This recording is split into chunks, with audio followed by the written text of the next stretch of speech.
Strategic espionage does not transmit information to the outside world, but achieves strategic goals by formulating harmful policies.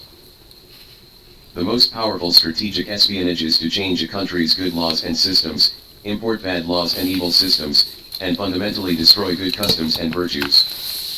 Strategic spies are generally at the level of academicians, ministers, and deputy states. I have no culture.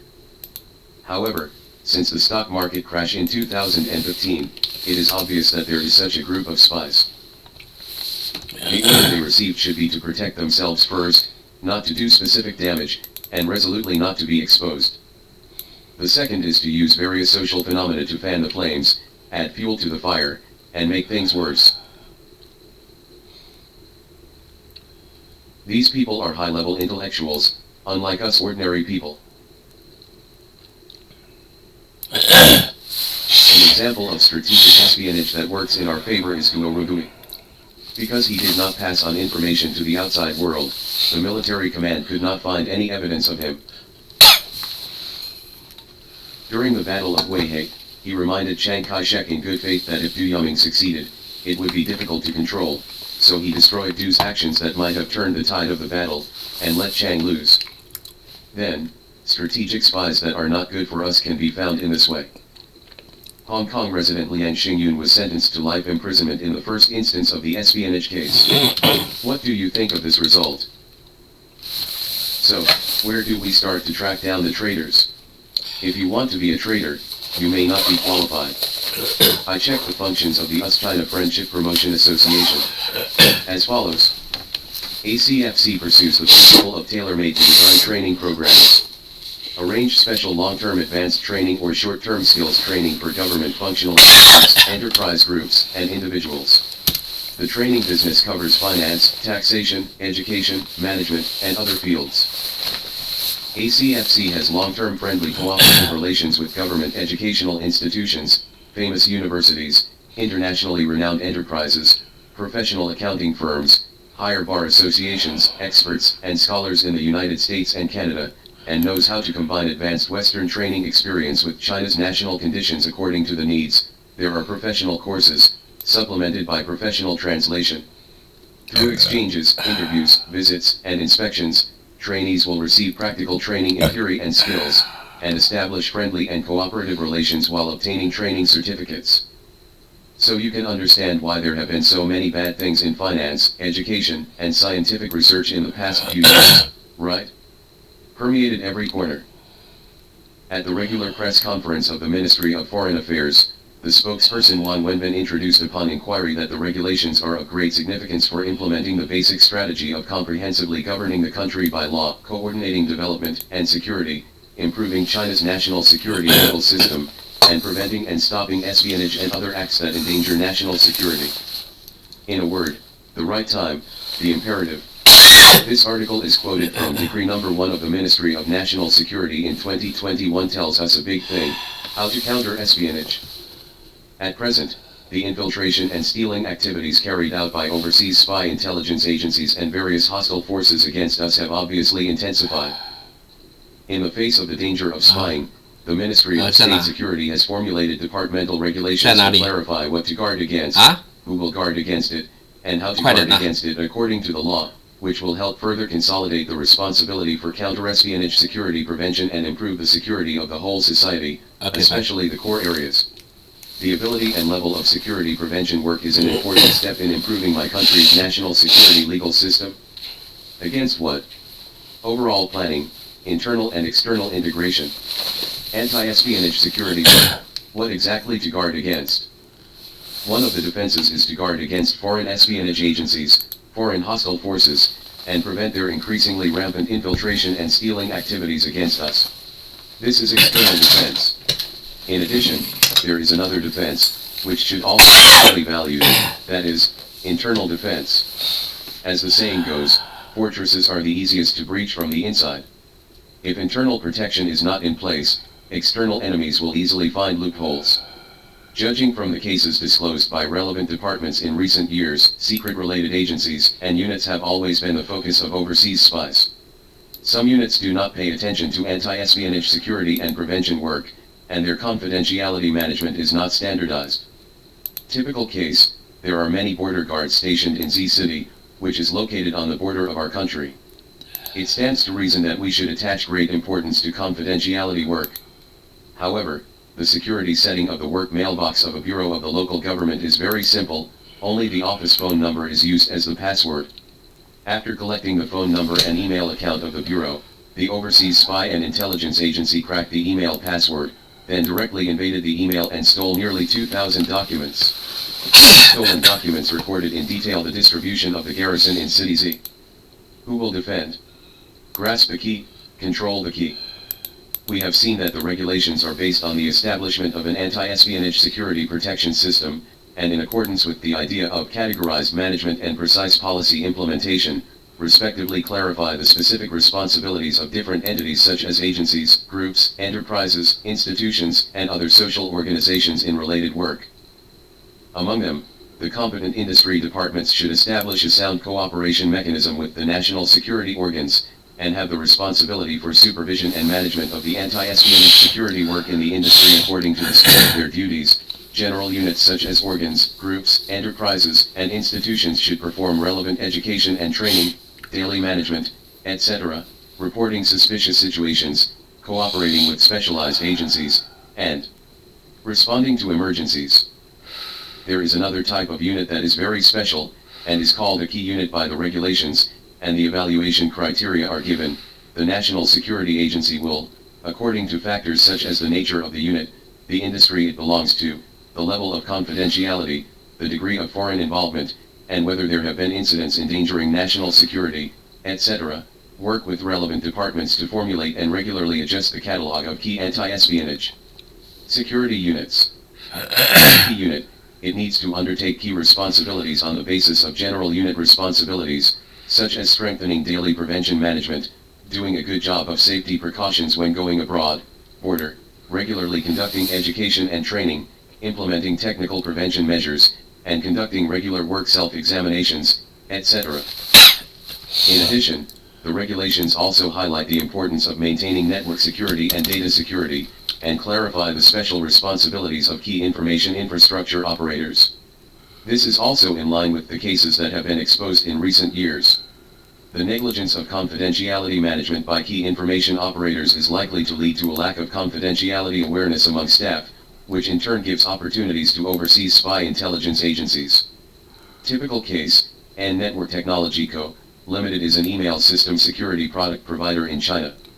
It provides email system services for many secret-related units.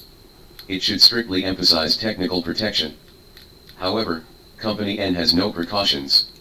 It not only stores sensitive information such as the geographical location of customers, the identity of network administrators, account passwords, etc. Cyber theft opens the door to convenience.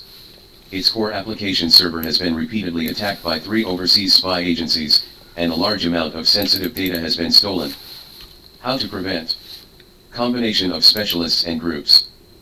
So, in addition to requiring each unit to effectively assume the main responsibility, what principles and specific measures are proposed in the regulations regarding anti-espionage security work? For example, in the 3rd article of the regulation, 2 important principles of anti-espionage security work are clearly stated: adhere to the combination of specialized work and the mass line, and adhere to the combination of human defense, material defense, and technical defense. How do you understand it? Anti-espionage security work can only effectively prevent spies from infiltrating and stealing secrets, and counteract them only by active defense. This is not only a matter of one department of the National Security Agency, but also the common responsibility of the whole society. Therefore, the combination of specialists and groups, and the combination of specialists and concurrently, is to grasp with both hands. On the one hand, strengthen the construction of scientific and technological networks, especially information technology, and create a sharp weapon of secrecy, so that the enemy can sigh at the secrets, in order to establish a solid line of defense to safeguard national security. On the eve of April 15 this year, CCTV News reported that Chinese coastal fishermen frequently obtained overseas spy devices, making important contributions to maintaining national security. How powerful is the father of American intelligence who established the CIA and cultivated the greatest spy of World War II? The CIA and the FBI are known as the East Factory and Jinhua in the United States. I have written about FBI Director Hoover before. If you are interested, you can read it. Because the CIA has done too many things, it is estimated that it takes dozens of articles to finish, so I created a special column. I hope everyone will support me. If you have any questions, you can discuss them. If you are interested, please pay attention to me. 01. In 1938, Roosevelt, then President of the United States, was a little depressed. Not because FBI Director Edgar Hoover hid nude photos of his wife, but because he was busy coordinating the disputes between various intelligence agencies every day, which made him very distressed. As early as the 19th century, the United States had established intelligence agencies. The Bureau of Naval Intelligence, established in 1882, was the earliest intelligence agency in the United States. In 1885, the Army Intelligence Bureau was established. In 1908, the Bureau of Investigation of the Department of Justice was established, later became the frightening FBI under the leadership of Hoover. But so many intelligence agencies did not bring any useful information to the President. On the contrary, because the various intelligence agencies did not communicate with each other, each of them intrigues, resulting in a variety of uneven information in the intelligence community. President Roosevelt pictured. In order to manage the information in a unified way, Roosevelt gave FBI Director Hoover $300,000 to do counterintelligence work, but the results were not ideal, because the Bureau of Naval Intelligence and Army Intelligence did not want the FBI to dominate alone. Hoover exchanged intelligence, and the counterintelligence work died before it even started. This time, Roosevelt was even more depressed. In 1939, Germany captured Poland in the Blitzkrieg and declared war on Britain and France. World War II had broken out. France lost to Germany and surrendered in the second year. If France also lost to Germany, then the United States and North America would not be able to survive alone. Roosevelt originally intended to unite the United Kingdom against Germany, but the old stuff in Congress just wanted to remain neutral. What's worse, at this moment, two completely different pieces of intelligence came from the US Embassy in the UK. The ambassador to Britain believed that Britain could not resist for long, but other members of the embassy believed that Britain could resist a German attack. Ambiguous intelligence. Roosevelt is in a dilemma, and now urgently needs an accurate intelligence agency to comprehensively filter and screen some intelligence, so that he can accurately understand the direction of the war between Britain and Germany in this war. Relying on the domestic intelligence agencies that only quarrel in front of him every day, there is no hope. When he was having a headache, the appearance of a person brought dawn to Roosevelt, and also paved the way for the later U.S. Central Intelligence Agency, CIA. The emergence of the foreshadowing. 02. In 1883, a little boy named William Joseph Donovan was born in the United States. No one would have thought that many years later, he would actually establish the prototype of the U.S. Central Intelligence Agency, known as the father of the U.S. Central Intelligence Agency. People bring nightmares. Pictured, William Joseph Donovan. Donovan liked to take notes when he was a child when he was reading.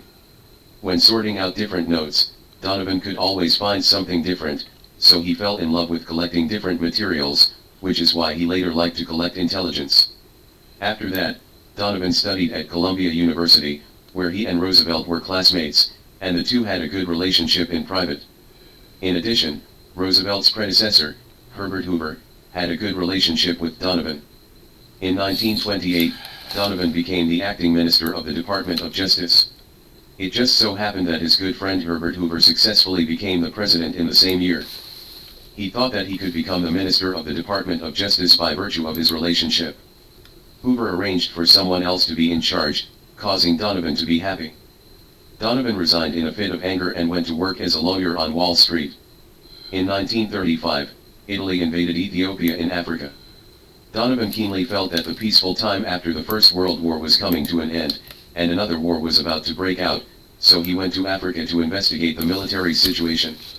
In 1936, the Spanish Civil War supported by German and Italian fascists broke out, and Donovan went to Europe to investigate the war situation in various participating countries. After investigation, Donovan believes that the United States cannot remain neutral in this war and must be fully prepared to participate in the war. After Donovan returned to the United States, he began to appeal to everyone to prepare for war and not to be coy like a woman, but no one paid any attention to him. Fortunately, Donovan's concept coincides with Roosevelt's. In 1940, Roosevelt invited Donovan to the White House to discuss the current situation.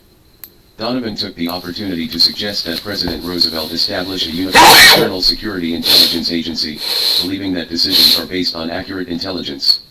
Roosevelt was making a big deal out of intelligence matters, and this suddenly hit Roosevelt's heart again.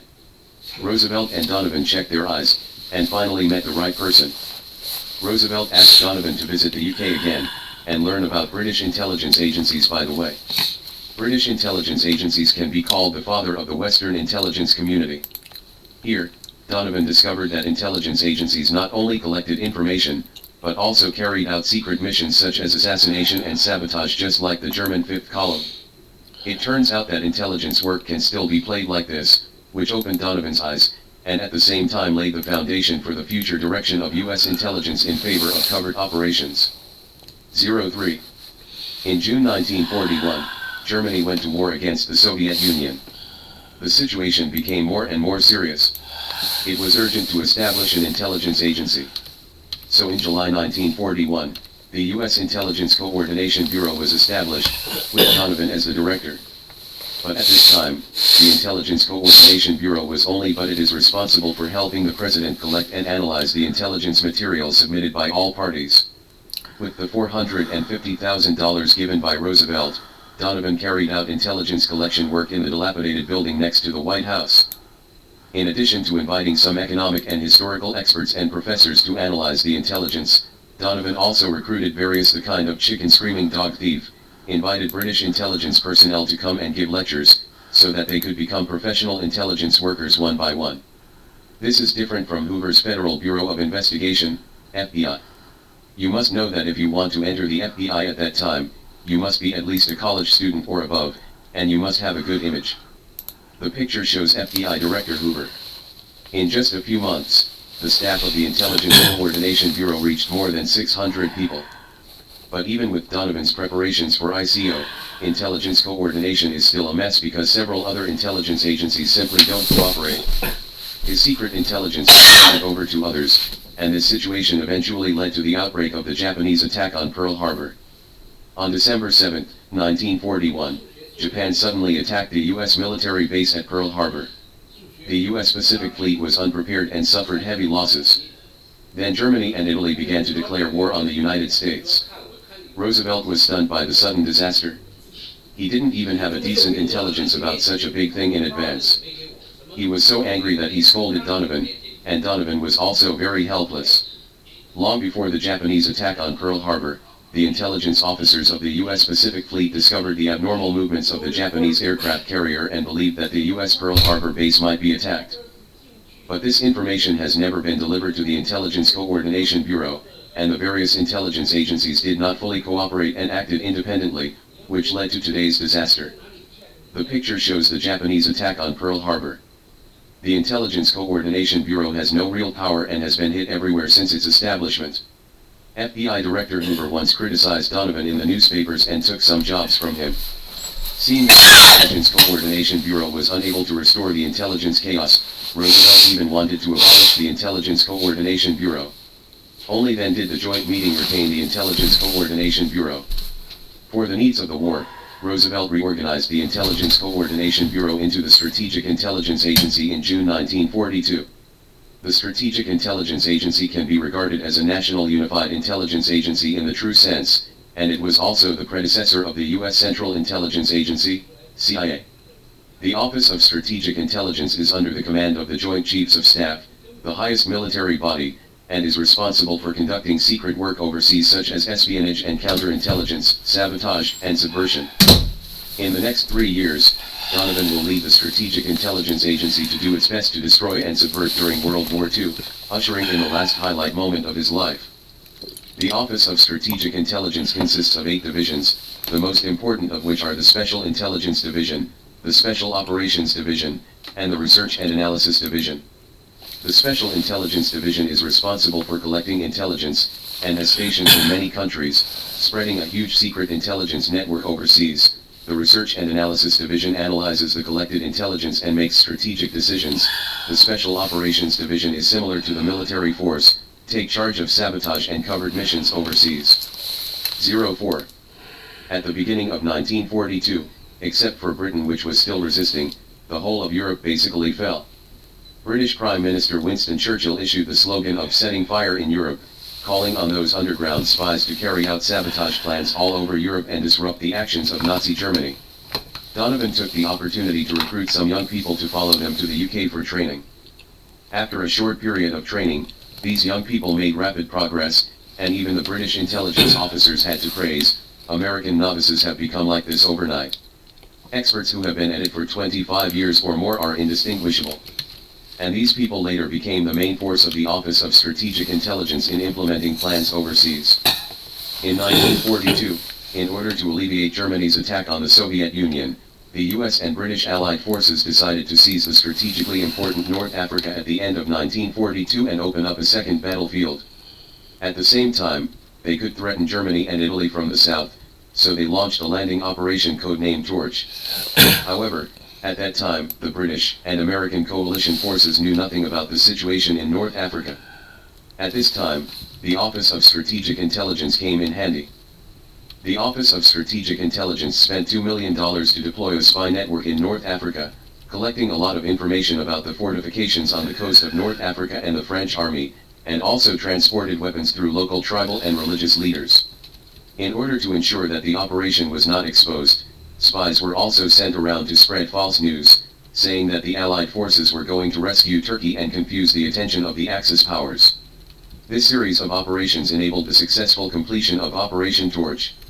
When it landed in North Africa and took control of North Africa, Germany still had planes circling over Turkey. The smooth landing in North Africa this time is inseparable from the accurate intelligence work of the Office of Strategic Intelligence. The Office of Strategic Intelligence became famous in World War I and began to reverse the impression of other old military organizations in the United States. The Office of Naval Intelligence even believed that the Office of Strategic Intelligence would be a battlefield. Last good partner. In May 1942, with the fall of Burma, the important transportation routes in the Asian battlefield were blocked by the Japanese Army. OSS dispatches its first Special Operations Team, Task Force 101, to Burma for intelligence gathering and sabotage behind enemy lines. Task Force 101 landed in the primeval jungle of Myanmar and recruited local Kachins to strengthen its intelligence team. The Kachin people are short in stature but quick in action and are very familiar with the local jungle. With this advantage, Task Force 101 is even more powerful in collecting intelligence. By 1944, Task Force 101 had recruited more than 10,000 Kachins locally, wiped out 5,447 enemies, seriously injured more than 10,000 Japanese troops, blew up 51 bridges, destroyed 277 Japanese vehicles, and destroyed 2,000 tons of Japanese military supplies. And they only lost 184 Kachin and 18 American commandos, which is a miraculous record. The picture shows Task Force 101. 05. On August 22, 1943, a German diplomat named Fritz Kolbe came to the British Embassy in Switzerland, saying that he wanted to see the embassy's top leader and brought top-secret information. Looking at the bald and diminutive German, the head of the British Embassy thought he was a double agent and kicked him out. The next day, Kolbe came to the Americans to try his luck, saying that he had top-secret information. The Office of the U.S. Strategic Intelligence Service was skeptical, but he did not reject people thousands of miles away like the British Embassy, but arranged for Kolbe and Alan Dulles, the head of the Special Intelligence Division of the U.S. Strategic Intelligence Service in Bern, Switzerland, met with Alan Dulles. Dulles saw the top-secret information and immediately reported it to President Roosevelt. The Office of Strategic Intelligence developed Kolbe into the most important spy in Germany. Pictured, Fritz Kolbe. With the convenience of the German Ministry of Foreign Affairs, Kolbe can obtain top-secret intelligence. During World War II, he provided more than 1,600 pieces of intelligence to the Allied forces, which enabled the Allied forces to be one step ahead of the Axis powers and saved countless lives. Human life also brought the end of the war ahead of schedule, and he was called the greatest spy during World War II. It is a pity that in order to protect Kolbe's life, it took more than half a century for his deeds to be revealed. Until his death, he was considered a traitor by most Germans. The Office of Strategic Intelligence is considered the greatest achievement of the World War II intelligence community because of its successful development of Colby as a spy. Allen Dulles, the discerning hero, later became the first director of the CIA, known as the #1 spy of the United States of America. He will continue Donovan's will and develop the CIA step by step.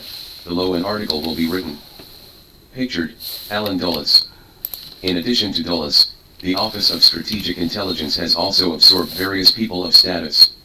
For example, President Roosevelt arranged his grandson into the Office of Strategic Intelligence, the grandson of the literary master Tolstoy, and the son of the famous writer Hemingway. They have all worked in the Strategic Intelligence Bureau, which shows that the status of the Strategic Intelligence Bureau was extraordinary at that time.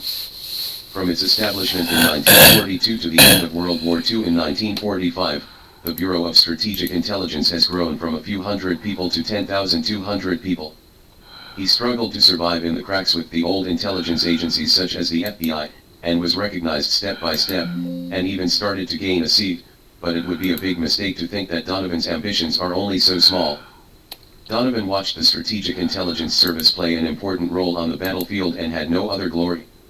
As he thought at the beginning, a unified intelligence work was so important to a country.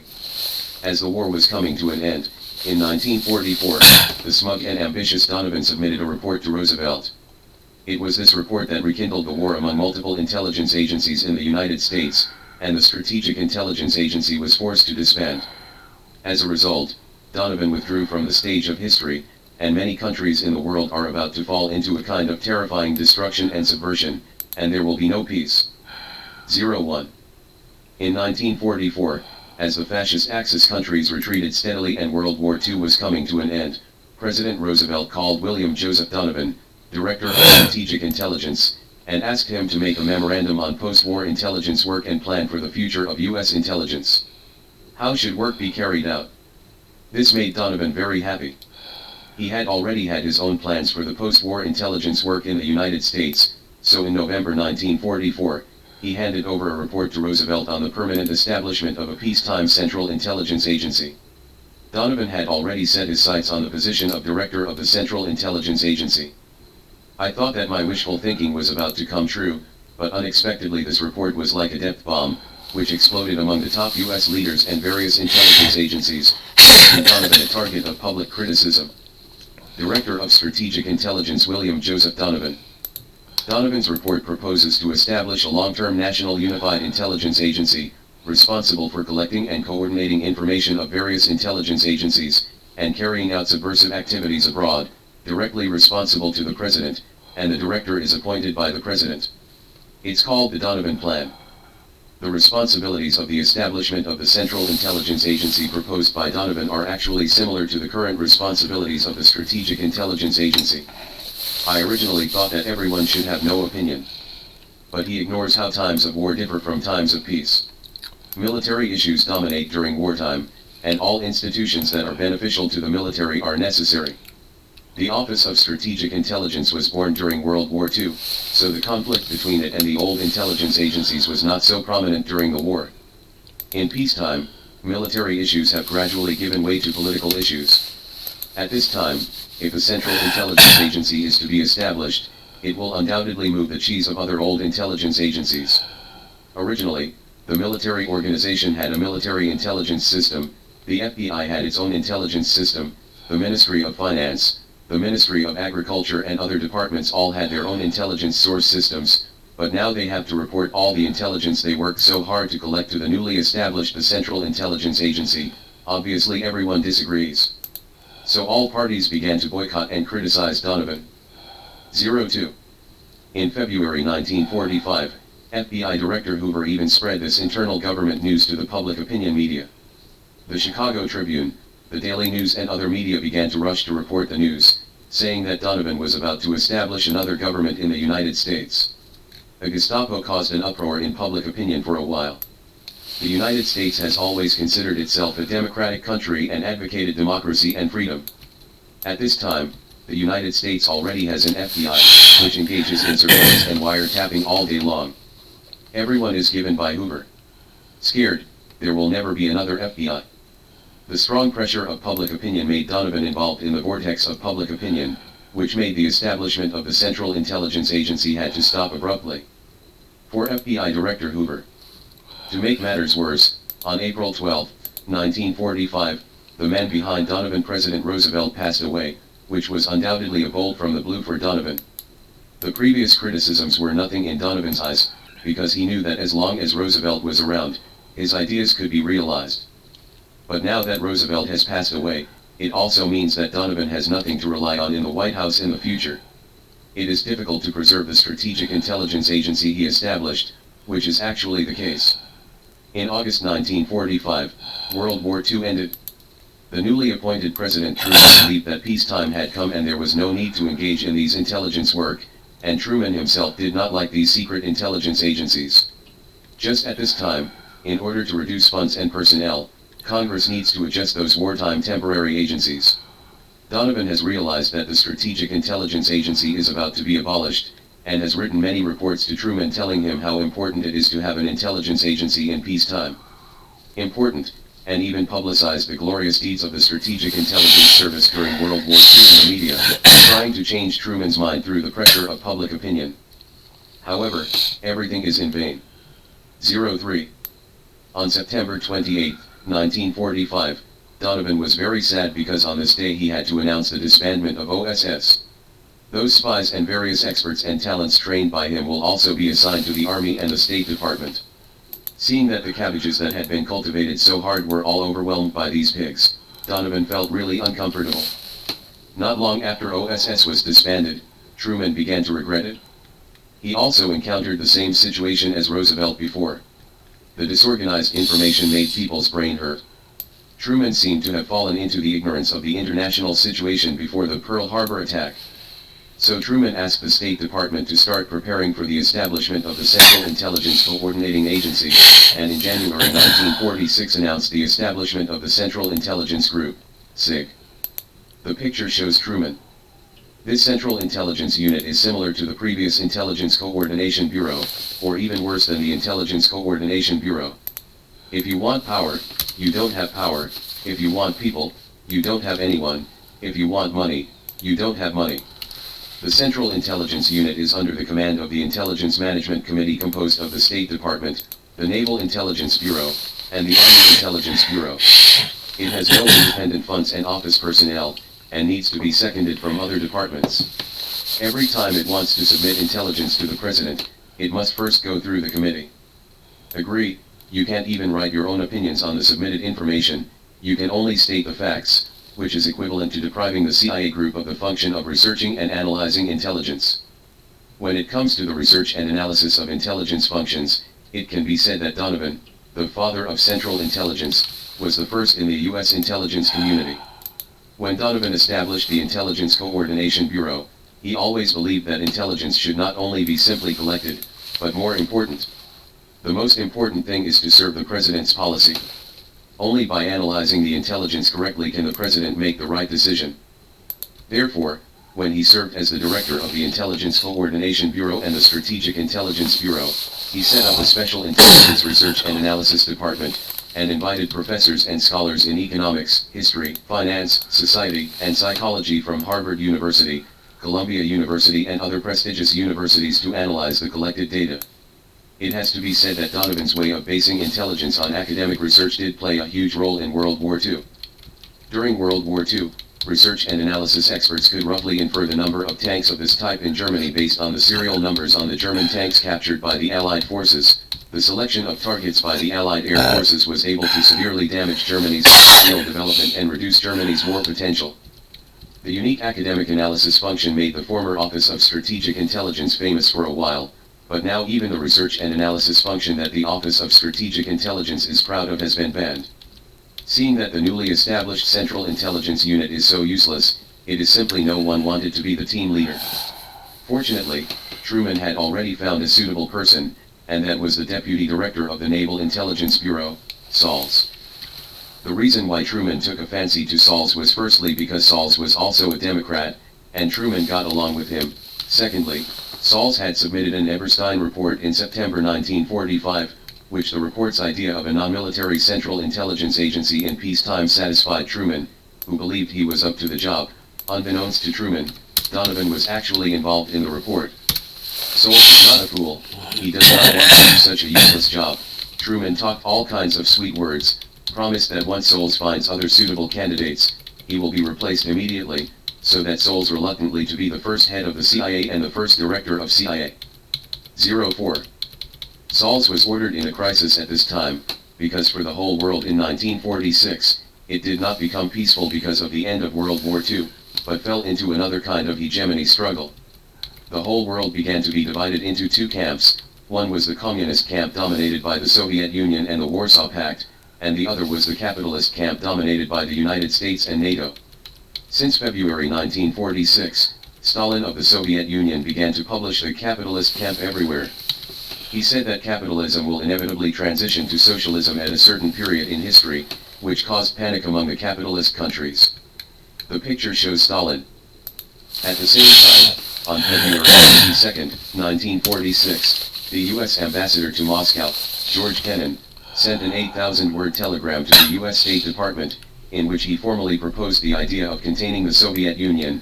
George Kennan, also therefore known as the father of containment, on March 5, 1946, former British Prime Minister Winston Churchill delivered an anti-Soviet and anti-communist Iron Curtain speech in the United States, and the international situation was once tense. The picture shows Churchill, the first person to use scissors to take pictures. Gathering international intelligence has become crucial to the United States, which puts a lot of pressure on the newly formed Central Intelligence Unit. Although Soles used to be the deputy director of the Bureau of Naval Intelligence, he couldn't use his fists in such an organization that was always controlled by others. Truman was very optimistic about Soles, and held a reception for his appointment, and gave Soles a cloak and dagger. Since then, cloak and dagger has become a symbol of CIA secret agents. But even though Truman is optimistic about Soles, it doesn't mean that Soles is qualified for the job, because he is the only one in the CIA, and he doesn't even have a subordinate. Soles really had no choice, so he sent a report to key personnel in other departments. Later, each department of the Navy Department, the Army Department, the State Department, and the Army Aviation Department donated 2 people to Soles. 8 employees. Looking at the handful of employees and the mountain of files, Soles couldn't do what he wanted. Once, people asked Soles what he wanted to do next, and Soles said directly, "I want to go home," with a bitter face. Soles did that, and after only 4.5 months in the CIA, he really resigned and went home in June 1946. The only successful thing he did during his tenure was to formulate the Daily Intelligence Summary and Monthly Intelligence Summary according to President Truman's needs, and put them on the President's desk on time, and this practice has continued to this day. Pictured is the Daily Intelligence Digest. 05. After Soles left, the mess of the CIA was handed over to an Air Force Lieutenant General named Vandenberg. Vandenberg was recommended by Soles. "I still understand the problems of the intelligence group. Apart from having no money and no one, the most urgent need for the Central Intelligence Group is the issue of legislation, and only legislation can make the Central Intelligence Group an independent agency instead of subject to people." Pictured is Vandenberg. Soles recommended Vandenberg for the same reason. Vandenberg's uncle was the chairman of the Senator's Foreign Affairs Committee. With this relationship, Vandenberg was likely to expand the power of the CIA when he was in office. It proved that Soles did not misunderstand the person. Vandenberg did his best for the CIA. He snatched back the research and analysis functions that originally belonged to the Office of Strategic Intelligence, and made every effort to promote the rights and interests of the CIA in terms of power, money, and people. At that time, during the U.S. Soviet struggle for hegemony, Truman was in urgent need of intelligence information about the Soviet Union. In July 1946, Vandenberg submitted to Truman an intelligence document, Soviet Foreign and Military Policy. This was the first time in the history of American intelligence. The report on the assessment of Soviet power in the world was appreciated by Truman. With the support of the President, it will become less troublesome in the next problem solving. Under the leadership of Vandenberg, the Central Intelligence Unit has indeed made a huge leap. From the beginning of 8 people, in just over a year, it has increased to more than 2,000 people, and the funding has also increased to $22 million. You know, at that time, Donovan established the Office of Strategic Intelligence with only $450,000 in funding. 06.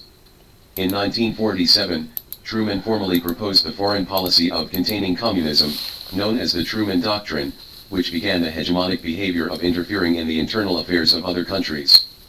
The Cold War officially began. At this time, international intelligence work became more important to the United States without delay. As a result, Truman began to submit a National Security Act of 1947 to Congress, which formally proposed the establishment of the Central Intelligence Agency, CIA, and stipulated that the CIA is responsible to the President and conducts intelligence under the direction of the National Security Council.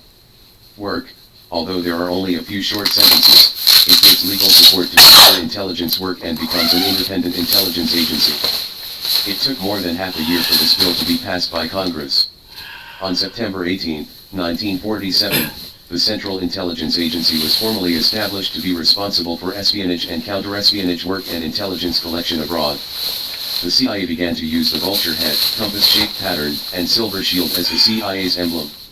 The silver shield represented the protection of American security, the vulture head represented vigilance, ruthlessness, and sensitivity, and the compass-shaped pattern represented the collection of intelligence from all over the world.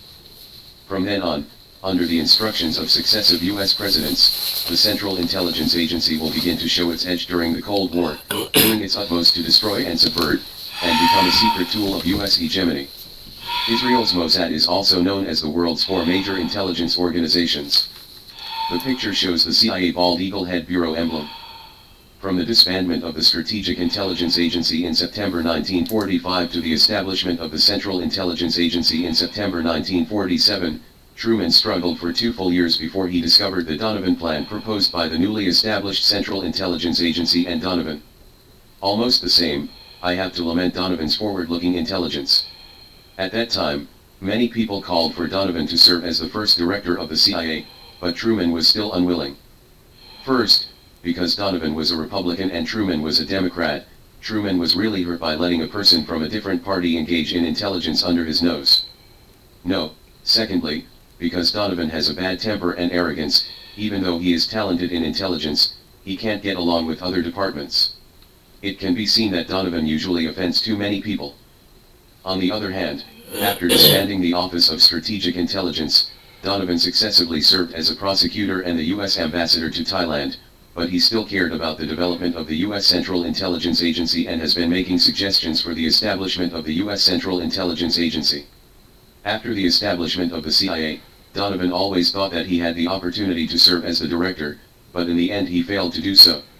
Since then, the former director of the Strategic Intelligence Service and the influential figure who single-handedly established the U.S. Central Intelligence System has since withdrawn from the U.S. intelligence arena.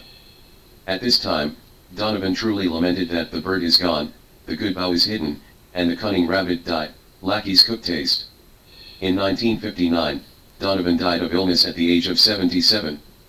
When President Eisenhower heard about it, he had to lament that the United States had lost its last hero. After the establishment of the CIA, a statue was erected for him in the headquarters building, which can be regarded as an acknowledgement of his efforts for the establishment of the CIA and the U.S. intelligence work. This is a later story. 07. Donovan would not understand that what Truman needed was an obedient man to do intelligence work under his direction, not another Hoover.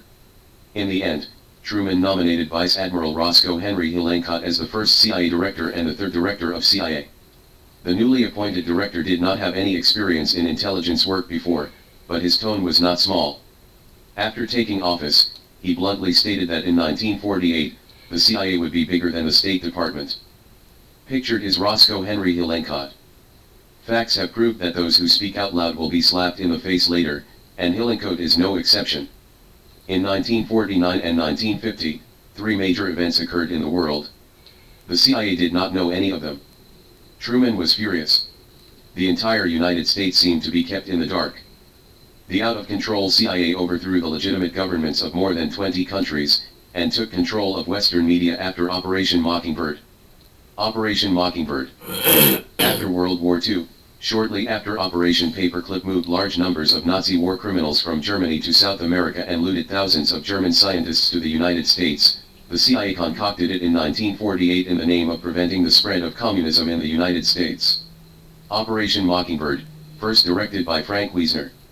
This is another major CIA evil that is as destructive to American society as Operation Monarch Butterfly.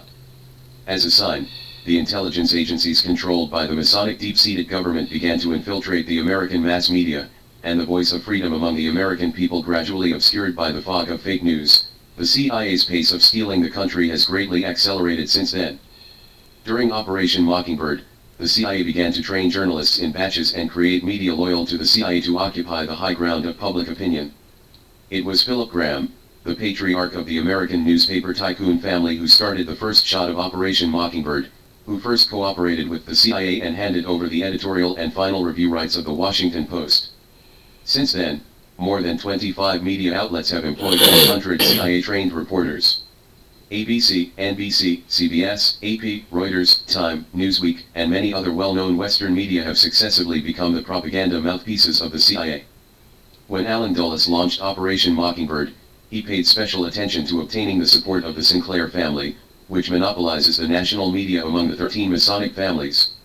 Allen understood and reasoned with the leader of the Sinclair family, claiming that if the United States is reified, all pampered plutocrats will be hanged on trees by the CCP and physically wiped out.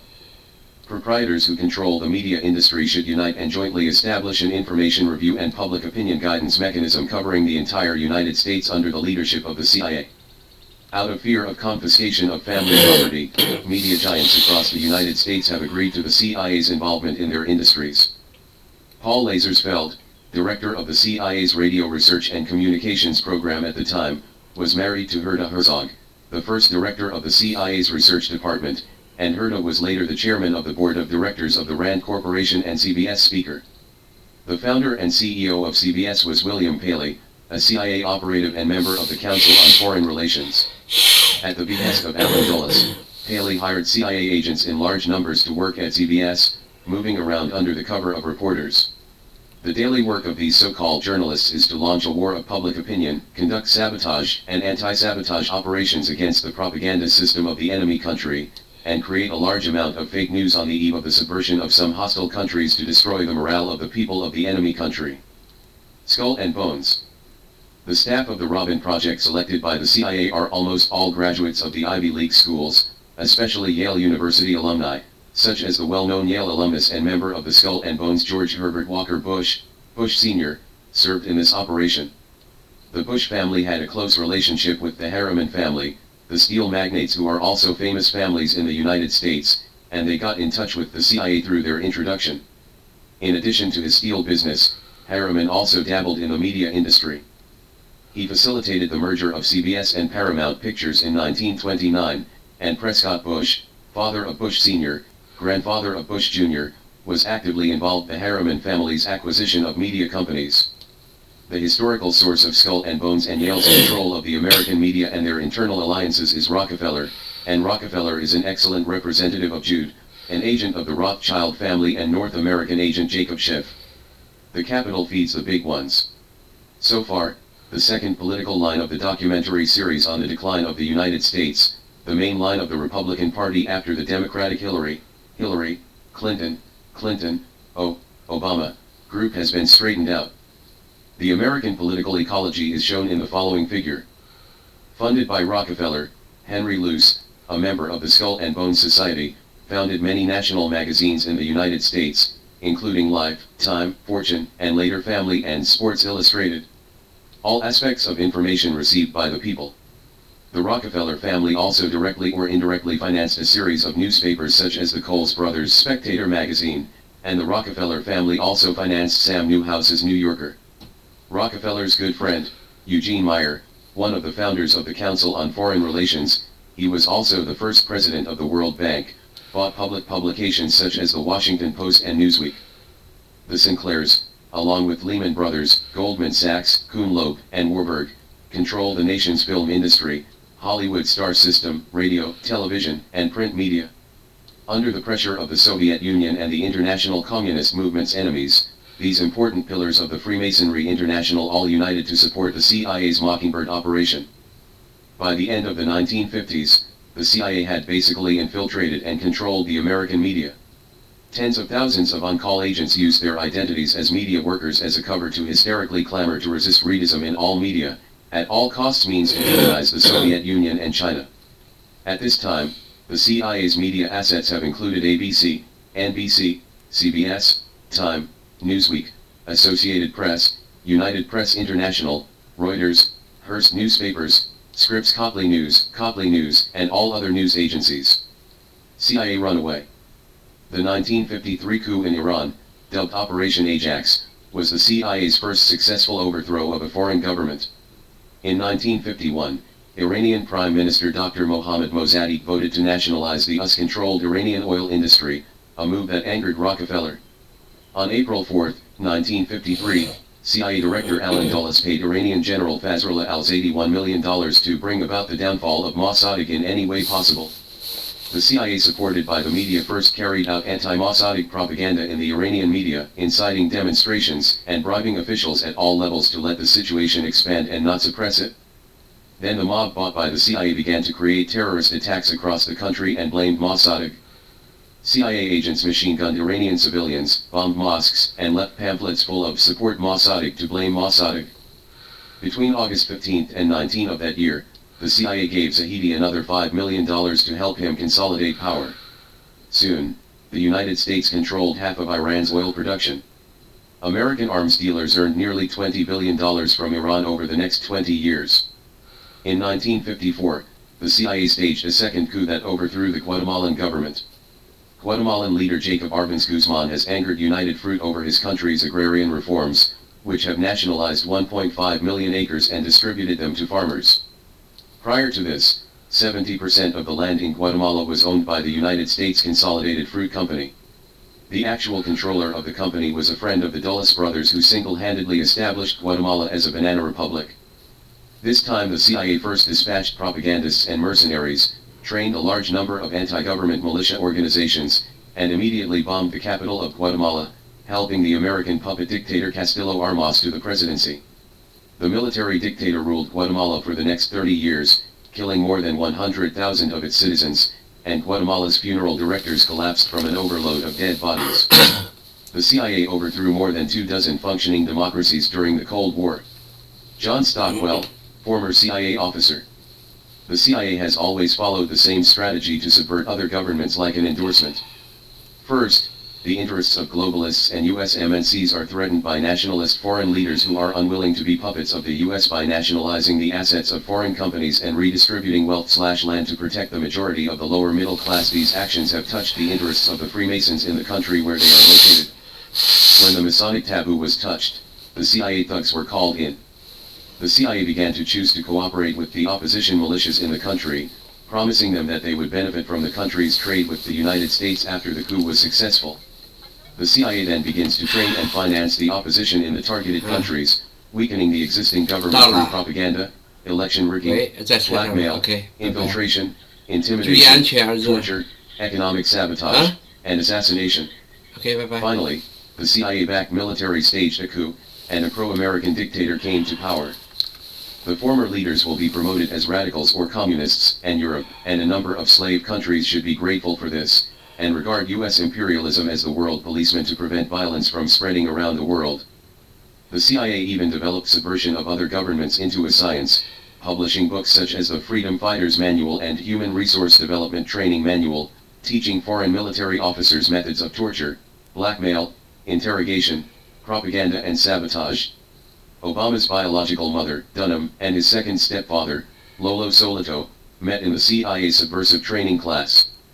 The CIA's Operation Mongoose was one of those rare projects that consistently failed, since the target they were trying to overthrow this time was Cuban leader Fidel Castro. In 1961, the CIA assassinated the leader of the Dominican Republic, Rafael Trujillo. In the same year, the CIA also assassinated Patrice Lumumba, the democratically elected leader of the Congo, and launched a coup against Ecuadorian President José Velasco. Since these actions were all done by Dulles himself, the authority of the United States was offended. President Kennedy took the blame and fired him. But at this time, the CIA has become addicted to instigating a coup d'état, and can't stop. In 1963, the CIA once again intervened in the internal affairs of the Dominican Republic, launching a military coup to overthrow Juan Bosch. In the same year, the CIA extended its hands from Central America to Ecuador in South America, launching a military coup to overthrow the democratically elected President Eros Mena. In 1964, another CIA-funded and armed coup overthrew Brazil's legitimate president, João Goulart, and replaced him with authoritarian General Castelo Blanco. In this battle, the CIA's well-trained secret police and death squads charged into the battle, taking the top brass in the Brazilian military. In 1965, the CIA planned a military coup in Indonesia and the bloody first massacre of Chinese in Indonesia. Millions of Indonesian Chinese were tortured and killed. In the same year, Kasavubu, the legal president of the Congo, was overthrown by Mobutu, the military leader supported by the CIA. After Mobutu took office, he sold his officials and nobles wantonly, and the rich Congo died of starvation, and it is still unable to solve the food and clothing of the people. In 1967, a coup supported by the CIA overthrew the last Greek king Constantine II and his civilian government who could not control the domestic left-wing movement. Greece has since entered a period of military government that lasted 7 years. In 1968, under the guidance of the CIA, the Bolivian government forces captured and executed the Cuban leader Che Guevara, who came to Bolivia to fight guerrillas. In 1970, with the support of the CIA, Cambodian military leader Lon Nol staged a coup to overthrow the pro-China Prince Sihanouk, who was forced into exile in China. In 1971, with the support of the CIA, Bolivia's right-wing military led by Suarez launched a coup to overthrow President Torres. The dictator who came to power later, Hugo Bonds, tortured and murdered more than 2,000 dissidents. In 1973, after a series of complex maneuvers, the Chilean economy collapsed. A military coup controlled by the CIA killed the democratically elected president of Chile, Salvador Allende. His successor, Augusto Pinochet, used iron and blood methods to kill tens of thousands of opponents and establish a pro-American regime in Chile. As of 1987, 6 million people worldwide had died in CIA-covered operations during the Cold War. The above are just some of the CIA's actions during the Cold War. It can be seen that since holding the stick of public opinion and receiving moral blessings, the killing and inciting private troops of the Freemasonry trampled on the sovereignty of countries like wild horses. An unprecedented parasitism in the military intelligence empire of the superpower, with drugs, human trafficking and Hazarian Jewish conspiracy of the century, is gradually covering the world. On any given day around the world, a man, woman, or child can be displaced, tortured, killed or disappeared by various military regimes. More often than not, the United States is held accountable. Amnesty International Annual Report on U.S. Military Aid and Human Rights, 1996. A cartoon that reflects the CIA's gradual growth and out of control. In recent years, in order to realize the strategy of containment and suppression against China, certain Western countries have become increasingly rampant in stealing intelligence and information activities in key fields such as my country's military industry, economy, and finance. And some people have a weak sense of national security, and even frequently walk on the edge of the law in order to seek economic benefits. For this reason, on April 26, the Standing Committee of the 14th National People's Congress perfected the anti-espionage law of the People's Republic of China, and the new law will come into force on July 1, 2023. Information dealer Kais Hongrenjiang was investigated. Recently, the National Security Agency, together with relevant departments, publicly enforced the law against Kais Hongrenjiang, a leading enterprise in the domestic consulting industry. Kais Hongrenjiang specializes in selecting influential experts in key fields and important industries such as domestic policy research, national defense and military industry, finance and currency, high-tech, energy resources, medicine and health, and signs a business contract with the other party that contains the exemption clause. Experts are required to fulfill their confidentiality responsibilities and bear the legal consequences themselves. Relevant experts were attracted by the generous remuneration offered by the consulting company, and believed that the other party was a law-abiding and well-managed enterprise, so they relaxed their vigilance, leaked internal sensitive content and even state secrets and intelligence in foreign-related consulting, and embarked on a law-breaking process. Criminal path. Bain & Company's Shanghai office and many other companies were investigated. According to foreign media reports, the Chinese police recently raided the Shanghai office of Bain & Company, one of the world's 3 largest consulting firms, and interviewed employees. The incident was confirmed by Bain & Company on April 27. The recent incidents of American companies being investigated have made Americans worry about retaliation against the United States for sanctioning many Chinese companies. However, of the companies that have been raided and questioned recently, only Micron has been closed down and some employees have been detained. This shows that China strictly abides by the law and enforces the law, and has not implemented the so-called retaliation. Key points of the new regulations. In order to promote the standardized and healthy development of relevant industries and safeguard national security and development interests, the state has issued the improved anti-espionage law of the People's Republic of China and strengthened efforts to crack down on illegal activities. The following are the highlights of the new regulations. Expand the scope of application of the Anti-Espionage Act. The newly revised anti-espionage law clearly defines espionage as taking refuge in espionage organizations and their agents and conducting cyber attacks on state organs, secret-related units, or key information infrastructure. According to the situation in practice, moderately expand the scope of subjects who steal secrets by relevant entities, and include other documents, data, materials, and items related to national security and interests into protection. Increased espionage against third countries. Increase the authority of anti-espionage administrative law enforcement.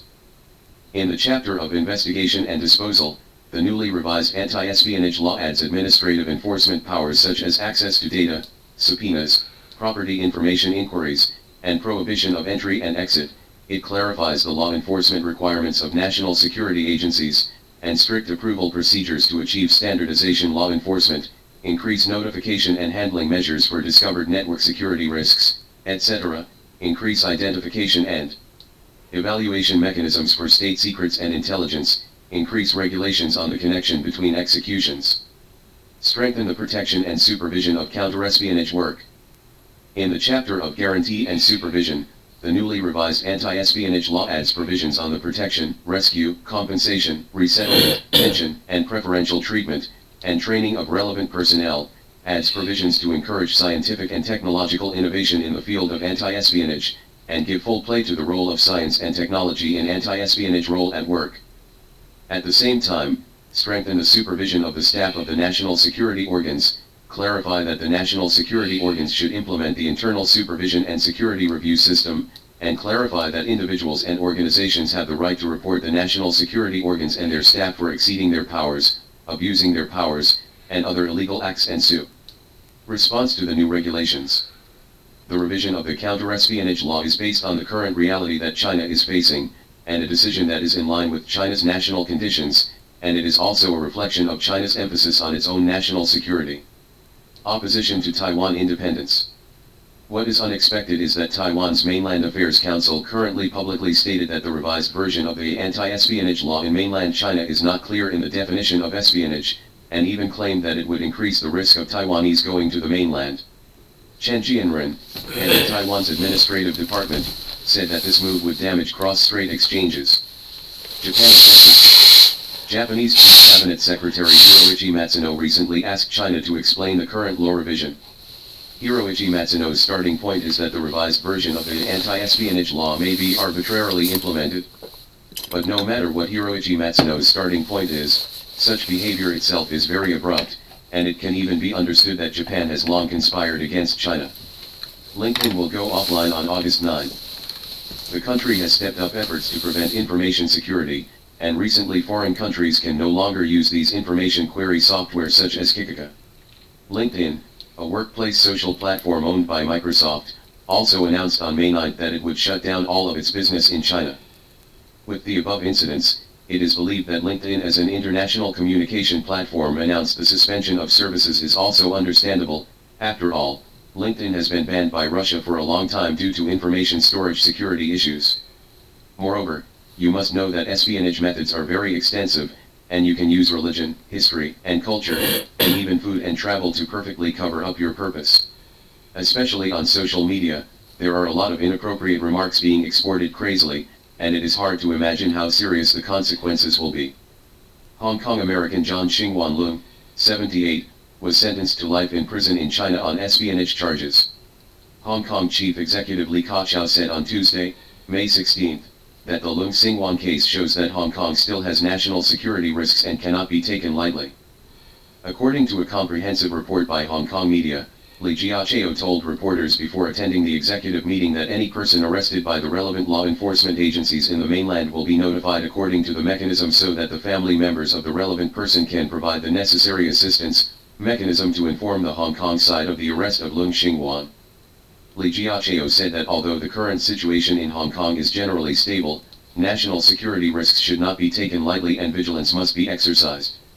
He said that the black violence and Hong Kong version of the color revolution in 2019 are alarm bells. We must pay attention to the risks in this area for a long time and beware of hidden forces, including soft confrontation.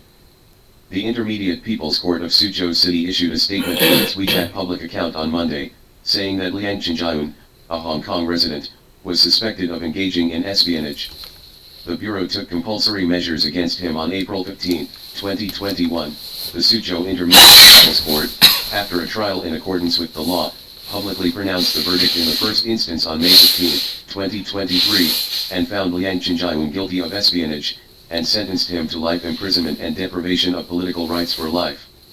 In addition, 500,000 yuan of personal property was confiscated. According to public information, Liang Qingjiayun is a leader of the overseas Chinese community in the United States and has had many interactions between the United States and Chinese officials. The court statement did not provide details of Liang Qingjiayun's sentence. The Chinese media Observer.com analyzed that Liang Qingjiayun was sentenced to life imprisonment at the age of 78, which shows that his espionage activities are very dangerous and bring major hidden dangers to national security. Vedant Patel, deputy spokesperson of the U.S. State Department, said that the U.S. side is concerned about the sentencing of Liang Qingjiayun for espionage. When an American citizen is detained overseas, the State Department will provide all appropriate assistance, including relevant consular visit. The State Department attaches great importance to the safety of American citizens overseas, but due to privacy concerns, it is inconvenient to disclose more details. When asked whether the case was a wrongful detention, Patel pointed out that whether the wrongful detention should be determined through the deliberation process, and there is no relevant new information to provide for the time being. This is the third time I've been weighed down by the same theme. I have always felt that the challenges facing China are very serious. Especially in the face of natural disasters visible to ordinary people, the global financial crisis, and violations of territorial and maritime sovereignty, there are also rampant challenges from spies and agents of hostile forces. The latter, through spies and collections of national security, military, and economic strategic intelligence, has seriously corrupted our country's administrative officials, military personnel, and scientific and technological personnel, making them corrupt and depraved while betraying the interests of the country and the nation, degenerating into my own evil enemy. This war without smoke of gunpowder has a huge impact on our national sovereignty and national interests, and the serious harm is no less than the above-mentioned visible disasters and challenges, and it is even more dangerous and deadly. A year ago, I wrote Severe Challenges and Life and Death Contests Under Core Interests, also known as Under Severe Situations, calling for the nation's think tank ministers and strategic agents. The book of 10,000 words disclosed and detailed a number of events and historical facts that have occurred since my country's reform and opening up, involving major national strategic interests and security. Analysis and commentary. This article focuses on 4 aspects: strategic mistakes in the development of the civil aviation industry and heavy damage to agricultural products, major political and military plans and operational losses, strategic confrontation and struggle of national ideology, and current national economic sovereignty crisis and worries. Respectively listed: China's Yunqi large aircraft project collapsed, agricultural soybean production and oil extraction industries were recruited by multinational grain companies, former PLA Major General Liu Lianqin and former Air Force Command Academy President Liu Guangji were instigated and betrayed by Taiwan senior spies. Strategic intelligence, the 10 Commandments of the United States against China, the investigation and punishment of officials of the Ministry of Commerce, Guo, Jing'ai, Denzhan, etc. Blindly attracting foreign businessmen for growth goals, under the current background of lack of faith in the society and the prevalence of money worship. The national security risk situation is extremely severe and the challenges are extremely severe.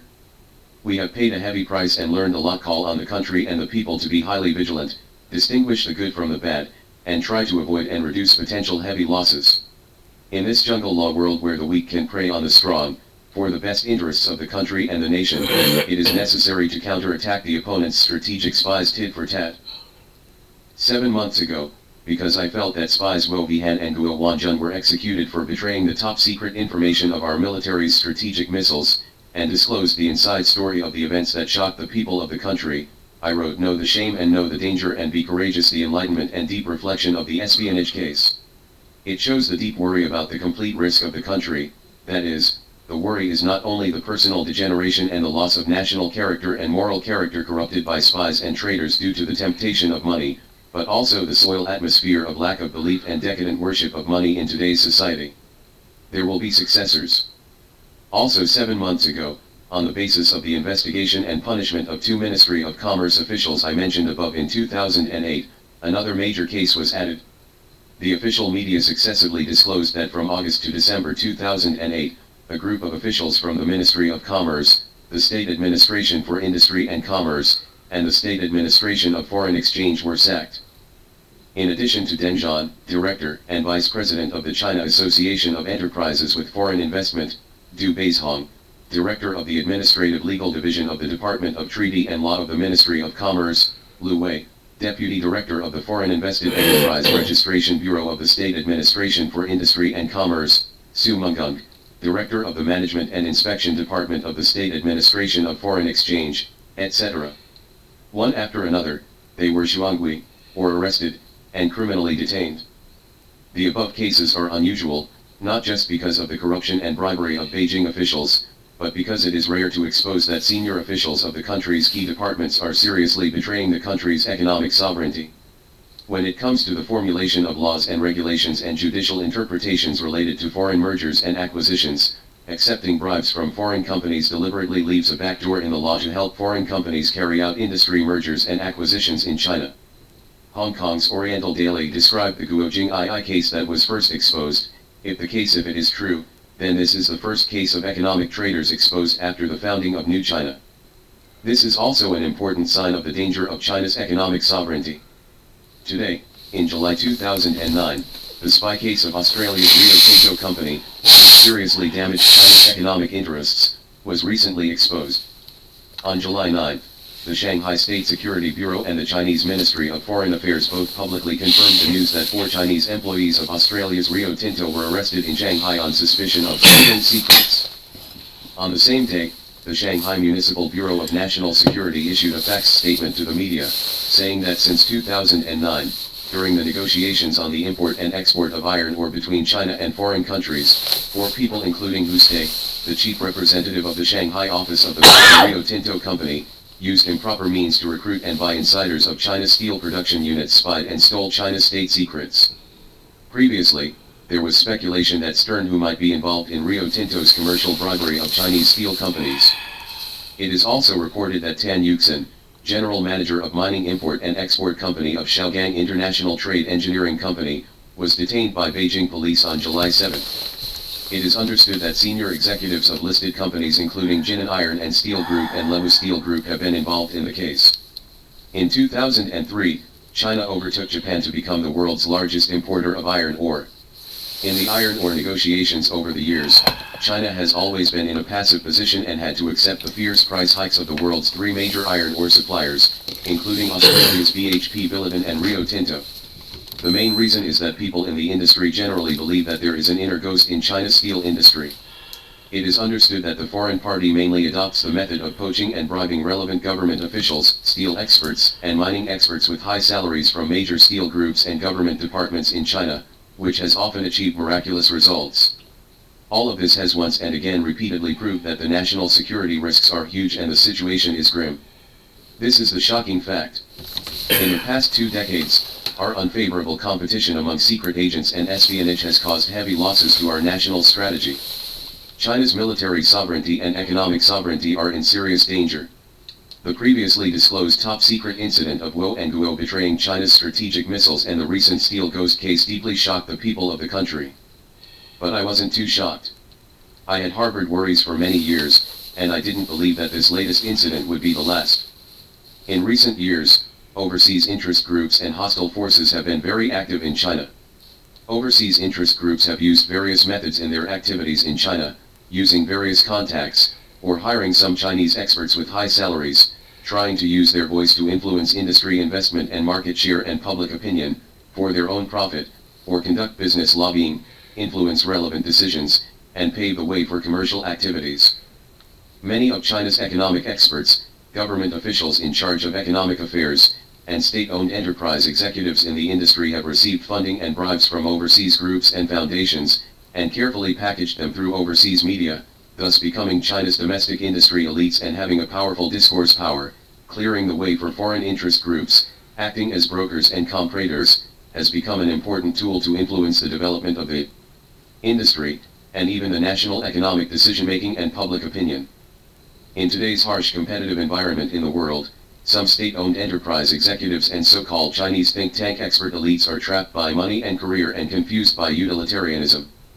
Has been dragged into the water, reduced to the queen expert of foreign interest groups, and even suspected of being instigated by foreign hostile forces, becoming an economic traitor or spy who betrayed and damaged the country's economic interests and sovereignty.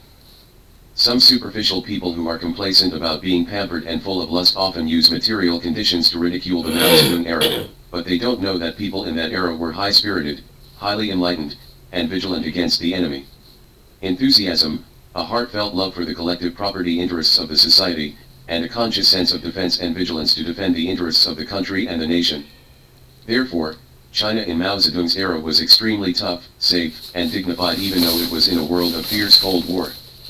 In today's society where money interests are used as the unspoken standard for measuring all abilities, status, and dignity, people are tempted and led to pursue economic interests to the extreme, and excessive pursuit of personal value and enjoyment.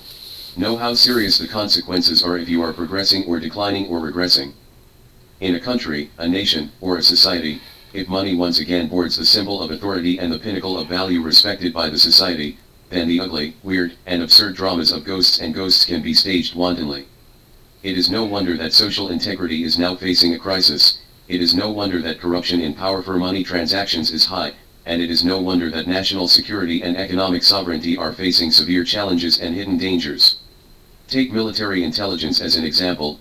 Despite the rapid development of the mainland's military technology, Taiwan's military has always calmly said the other side is under control to appease the islanders during the many turmoil and crises in the Taiwan Strait. We used to think it was Hawk-style ridiculous, but now, since Liu Lianqin, Liu Guangji, Guo Bihan, Guo Wanjun, etc., we no longer have this kind of relaxation. It can be said that although the Taiwan military's words "everything is under control" are consoling, but the real truth is also heavy, and it is true that it has controlled the mainland's secrets to a large extent. Of course, just one Taiwan is nothing to be afraid of, but behind it is the American tomahawk and the Japanese claws. How eager are these rivals who compete with China to dig out and explore China's core secrets? Between opponents and potential opponent countries, they have never stopped going all out to carefully study, plan, and design strategic plans and vicious plans to ruthlessly attack, weaken, and contain opponents in the political, economic, and cultural fields. While implementing these plans, if a country that advocates worshipping gold and extravagance while ignoring spiritual strength, how can it talk about dignity? A nation that only cares about utilitarianism and entertainment and disdains integrity, what taste does it have? Excerpt from Deleting Revolutionary War Heroes from Middle School Textbooks is really a feint to the country. In this world where the law of the jungle preys on the weak, all the state machines and interest groups are or will be engaged in political wrestling, economic competition, military confrontation, and cultural strategy.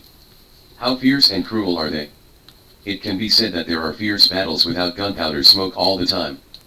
And the role and effectiveness of the strategic spies of various countries are so important and prominent.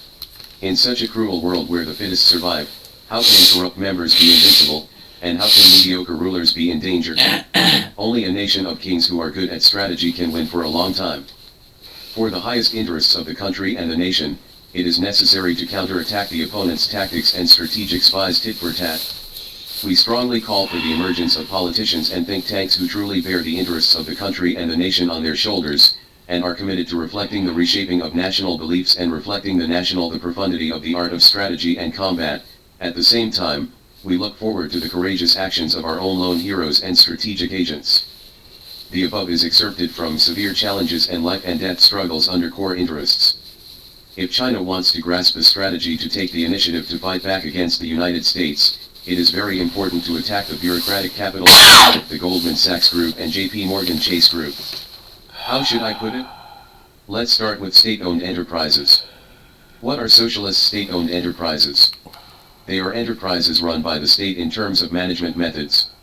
The simple and clear statement of its effect is the natural confrontation of private monopoly enterprises, which is a reasonable balance to protect the interests of the public.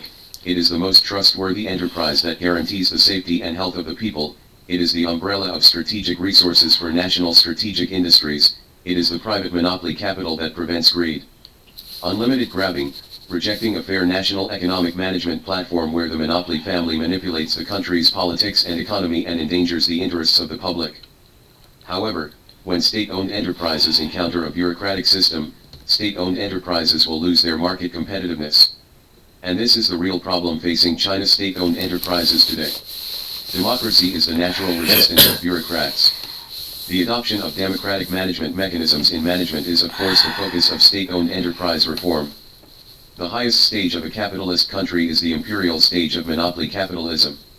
The characteristic of monopoly capitalism is that the economy, politics, and foreign policy of the entire country are basically controlled by monopoly groups. In the United States, monopoly groups are basically controlled by hereditary families, and the relationship between monopoly groups and the government has become closer and closer. This phenomenon will prompt family politics to completely control the United States, and the harm of family politics is very strong, but are out of the scope of this paper. Although the monopoly groups of the capitalist empire are similar to the socialist state-owned enterprises in some senses, the essential difference is whether they are privately operated or state-run. In the UK, the long-term stagnation in development speed and the weakening of US hegemony are not so much the rapid development of other countries in the world that have brought about the difficulties of the UK and the US, but rather the result of the serious harmfulness brought about by the family political power of the monopoly consortium. Therefore, a simple analysis of the top 10 monopoly conglomerates in the United States will reveal the problem. The American Monopoly Consortium is the final product of American capitalism from free competition to monopoly. It is a monopoly group formed by combining huge banks and huge enterprises controlled by a few financial oligarchs. American consortiums are usually composed of one or several families, such as Rockefeller, Morgan, and other top 10 consortia, as well as a number of second-rate consortiums. The very close relationship between the top 10 U.S. monopoly consortiums and the government shows that the U.S. national strategy is to manipulate the world through monetary and financial strategies, and then absorb the blood and sweat of the people of the world to the maximum. This also shows that the key first step for China to break the strategic containment of the United States is to cut off the relationship with the American consortium and to maintain a high degree of defense against the U.S. dollar. Ancient and modern, Chinese, and foreign, a large number of family rise and fall histories show that wealth does not exceed 3 generations is like a curse, which is tightly bound to the family that made it rich no matter what method or state of wealth. Wealth cannot last for 3 generations is like an iron law in the world. But the top 10 monopoly consortiums in the United States broke the curse. Wealth cannot last for 3 generations is not a Chinese characteristic, and family businesses around the world generally face the problem of poor grandchildren. Portugal has a saying of rich peasants, noble sons, poor grandsons. Spain also has a saying of the hotel owner, the son is rich, and the grandson begs for food.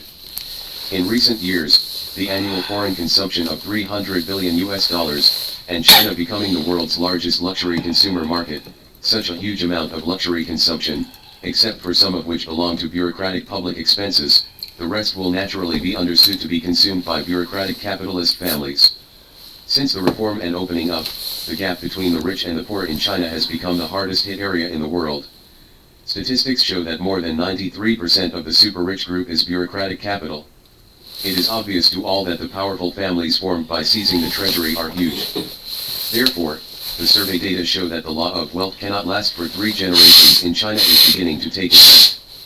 Why are many monopoly conglomerate families in the United States able to break the world's iron law of wealth cannot last for 3 generations? Of course, a certain family that is closely related to the United States understands that the close collusion of politics and business breeds a complex community. Some monopoly conglomerate families in the United States have not only surpassed 3 generations, but even more than 6 generations, and have a history of hundreds of years. This had to cause outside analysis. Through the analysis of a large number of facts, it can be seen that in history, The U.S. Monopoly Consortium has stepped up its integration with the country, politics, by virtue of its economic monopoly position, further dominating U.S. political, military, cultural, and social life, and influencing U.S. foreign policy. The close integration of politics and business and the maintenance of political stability are the real magic weapon for the survival of monopoly consortium families. Political and business collusion is also the fastest way to accumulate wealth. Therefore, a certain super-bureaucratic capitalist family in China, regardless of being condemned for their traitorous behavior, began to move around. In order to achieve permanent wealth, they eagerly implemented economic reforms that interfered with and intentionally guided government decentralization, capital manipulation politics. To expose the despicableness of a certain family to the public, we need to start explaining from the development of the 8 major monopoly consortiums in the United States to the top 10 monopoly consortiums. After World War I, monopoly capital stepped up its advance from the east to the Midwest, and the monopoly consortia in Chicago and Cleveland grew stronger day by day. The National Resources Committee of Congress investigated 250 companies at the end of 1935, and published a survey report entitled The Structure of the American Economy in 1939, acknowledging that Morgan First National Bank, Rockefeller, John Couth Loeb, Chicago, Mellon, DuPont, Boston, and Cleveland 8 groups control the U.S. economy. The Monopoly Consortium is the abbreviation of American Financial Capital, which refers to the monopoly group formed by the combination of huge banks and huge enterprises controlled by a very small number of financial oligarchs. They are usually assembled from one or several families. The commercial bank is the control center of the monopoly consortium in the United States.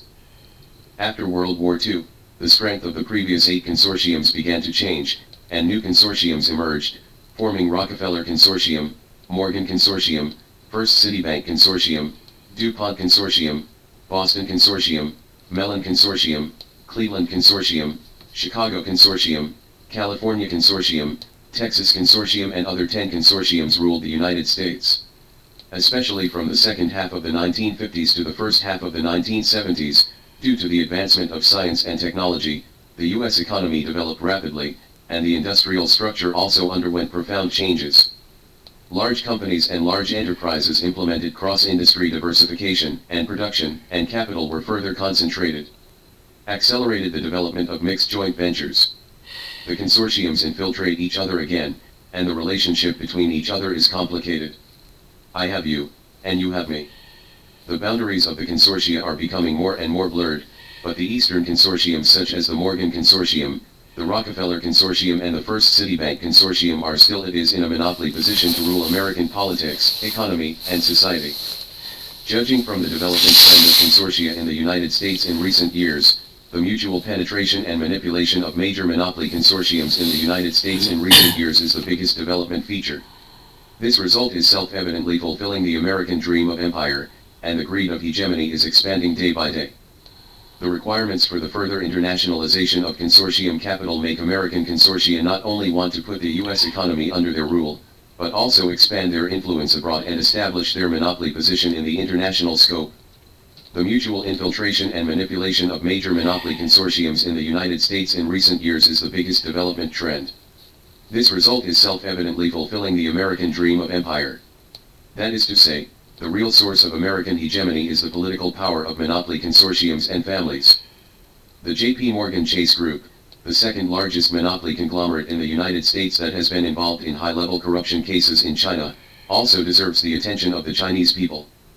J.P. Morgan Chase is called Seymour or Junior in the industry. Its headquarters is located in New York, USA, with total assets of $2.5 trillion and total deposits of $1.5 trillion, accounting for 25% of the total deposits in the United States. It has more than 6,000 branches and is the largest financial service institution in the United States. 1.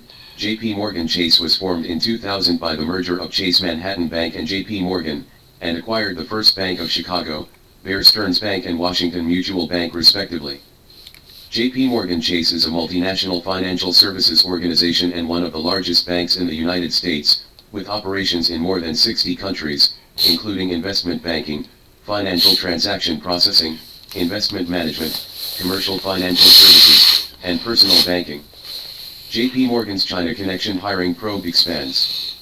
A widening investigation into JP Morgan Chase's Asian hiring practices has uncovered internal documents showing dozens of new hires were linked to deals the bank was pursuing, according to people familiar with the matter. Hookup. Lawyers for JP Morgan are turning over information to the Securities and Exchange Commission, SEC, and the Department of Justice, DOJ, as part of the investigation. The probe is aimed at finding out whether the bank hired family members of powerful figures in governments in China and elsewhere in Asia in order to win business. On August 18, 2013, the report of the New York Times on JP Morgan Chase Bank being investigated by the U.S. Securities and Exchange Commission for employing the children of high-ranking officials in China was reprinted by many media. The article stated that JP Morgan Chase hired the son of the president of a Chinese financial group from 2010 to 2012. The Hong Kong office of JP Morgan employs Zhang Zixi, the daughter of Zhang Shuguan, the former chief engineer of China's Ministry of Railways, and so. As of August 2013, there is no evidence that JP Morgan Chase employed the children of senior Chinese officials to violate the law, but it does not mean that there is no problem in China that senior officials are not illegal. If the internal investigation continues, treason may also be involved. The New York Times reported, citing a confidential U.S. government document, that the U.S. Securities and Exchange Commission, SEC, has launched an investigation into JP Morgan Chase's hiring of children of high-ranking Chinese officials to clarify whether the hiring practices helped it obtain lucrative jobs in China. Business. The SEC is also searching for JP Morgan's employment of specific former employees in Hong Kong and the firm's business relationships with specific clients, asking it to testify about who decided to hire Zixi Zhang. In addition to Zhang, the SEC also wants to know all employees related to China's Ministry of Railways employed by JP Morgan Chase in the past 6 years. According to the New York Times report, the U.S. authorities are launching a bribery investigation into the investment bank JP Morgan Chase, commonly known as JP Morgan in the industry, to find out whether it has obtained opportunities to engage in related business in China by employing the children of senior Chinese officials. The children of senior officials involved include Tang Xiaoning, transliteration, the son of Tang Xuangning, the former vice chairman of the China Banking Regulatory Commission and the current chairman of Everbright Group, and Zhang Zixi, transliteration, the daughter of Zhang Shuguan, the former director of the Transportation Bureau of the Ministry of Railways. The Whampoa Military Academy of Senior Political and Economic Officials in the United States, Goldman Sachs. An American Goldman Sachs group that is closely related to China's redistribution deserves the special attention of the Chinese people. Goldman Sachs, a leading international investment bank and securities company, provides a wide range of investment, consulting and financial services to the world, and has a large number of multi-industry customers, including private companies, financial companies, government agencies, and individuals. It has a branch in Hong Kong and 41 offices in 23 countries and regions. Goldman Sachs Group also has rich regional market knowledge and international operation capabilities. In 2012, former Goldman Sachs banker Neil Morrison made a political donation to a Massachusetts official in a bid to win business from the state. On September 27, the U.S. Securities and Exchange Commission, SEC, announced that Goldman Sachs Group attempted to settle charges in its political donation case with $14 million. Goldman Sachs, is a multinational bank holding company group. It has been selected as one of the world's top 500 companies by Fortune magazine for many years. Its headquarters is located in New York, USA. Its business covers investment banking, securities trading and wealth management. The business targets are enterprises, financial institutions, country, governments and the wealthy. The business is divided into 3 major regions, namely the United States, the Asia-Pacific region and Europe. The close collusion between Goldman Sachs and the U.S. government made people understand Zolik, who came to China to guide economic reform. The top leader of Goldman Sachs was nominated as the Treasury Secretary of the U.S. government, and the second in command of the U.S. State Department joined Goldman Sachs again. These 2 news of personnel changes in the White House were frequently reported by major media in the world. People are chewing on the meaning behind the news, and the most imaginative rumors about the Goldman Sachs gang followed, and the ups and downs of Paulson and Zolik's officialdom once again revealed to the world a mysterious corner of the interaction between American politics and business. Goldman Sachs Group has long had a tradition of sending senior management talents to the political circle.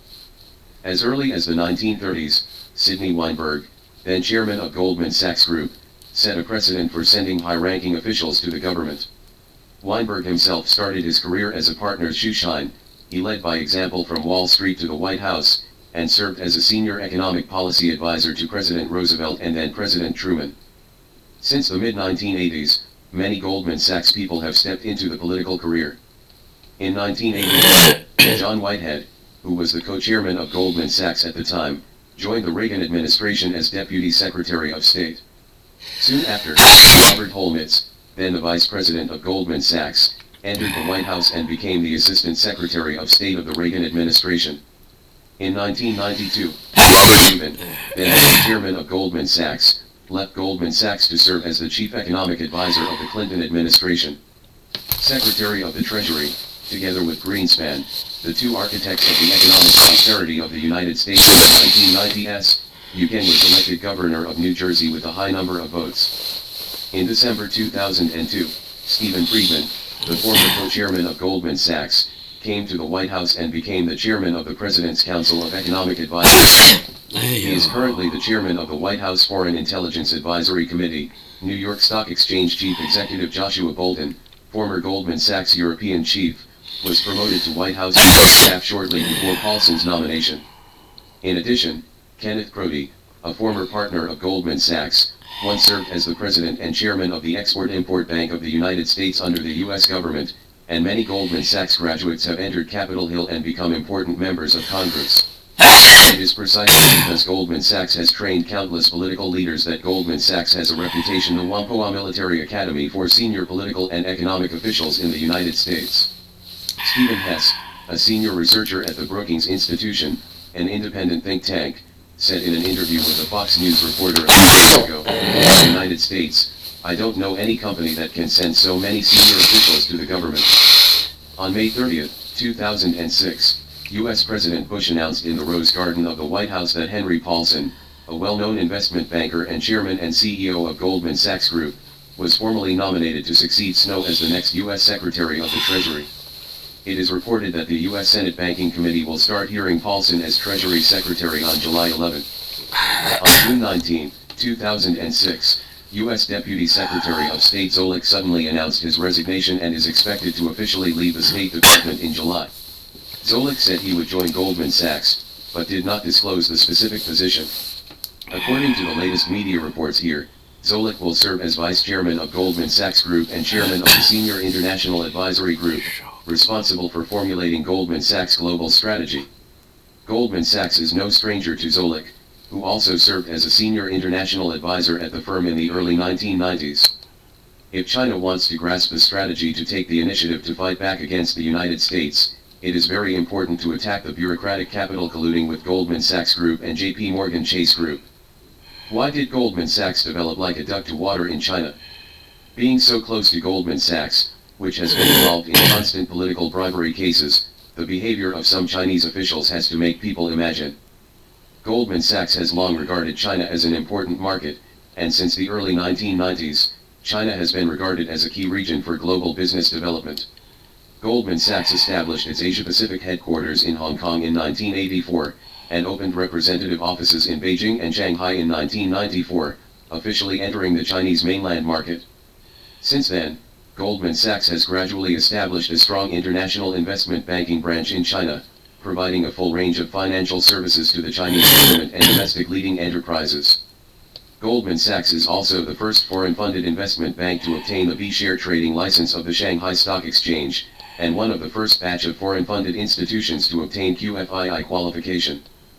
Goldman Sachs has established a very strong business network in China's stock and debt capital markets, and has played an active role in China's entry into the international capital market and its participation in international capital market transactions. Over the past decade, Goldman Sachs has been a leader in helping Chinese companies sell shares abroad, with landmark transactions including China Mobile Communications' initial public offering in 1997, which raised $4 billion and became Asia's largest, one of the largest privatization projects in the region, excluding Japan. PetroChina's IPO offering in March 2000 raising $2.9 billion, Bank of China, Hong Kong, IPO offering in July 2002, raising $2.67 billion, Ping An Insurance's initial public offering in 2004, raising $1.84 billion. ZTE's Hong Kong IPO in the same year, raising $400 million, which is the first A company listed in Hong Kong stock companies. China Bank of Communications overseas listing project in 2005. Raising $2.2 billion, becoming the first Chinese state-owned bank to be listed overseas, and PetroChina's follow-up stock offering in the same year, raising $2.7 billion. In 2006, Goldman Sachs also successfully completed MOOC's $1.98 billion fast filing project and Bank of China's $11.19 billion H-share IPO project. This is the largest IPO in China and the fourth largest in the world as of the launch date. In terms of debt financing, Goldman Sachs has led and managed more than 40 large-scale debt offering transactions in China. Goldman Sachs has acted as a consultant and lead underwriter in the large-scale global debt offering transactions of the Chinese government for many times, and completed large-scale transactions of more than $1 billion in 1998, 2001, 2003 and October 2008 respectively. Goldman Sachs is the only international investment bank that has fully participated in every overseas sale of sovereign dollar debt by the Chinese government as the lead underwriter. Goldman Sachs acts as the preferred financial advisor in the Chinese market, providing clients with strategic advisory services and extensive business support through its global network.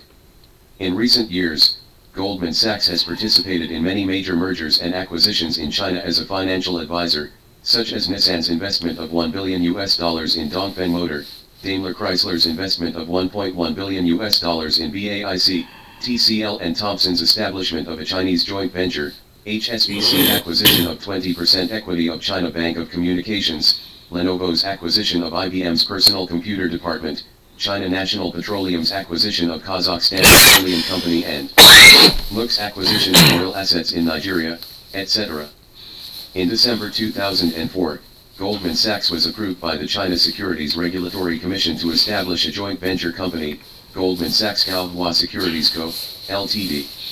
The establishment of the joint venture is another milestone in the development of Goldman Sachs in China. Goldman Sachs owns a 33% stake in the joint venture, and Beijing Kaohua Securities Co., Ltd. owns a 67% stake.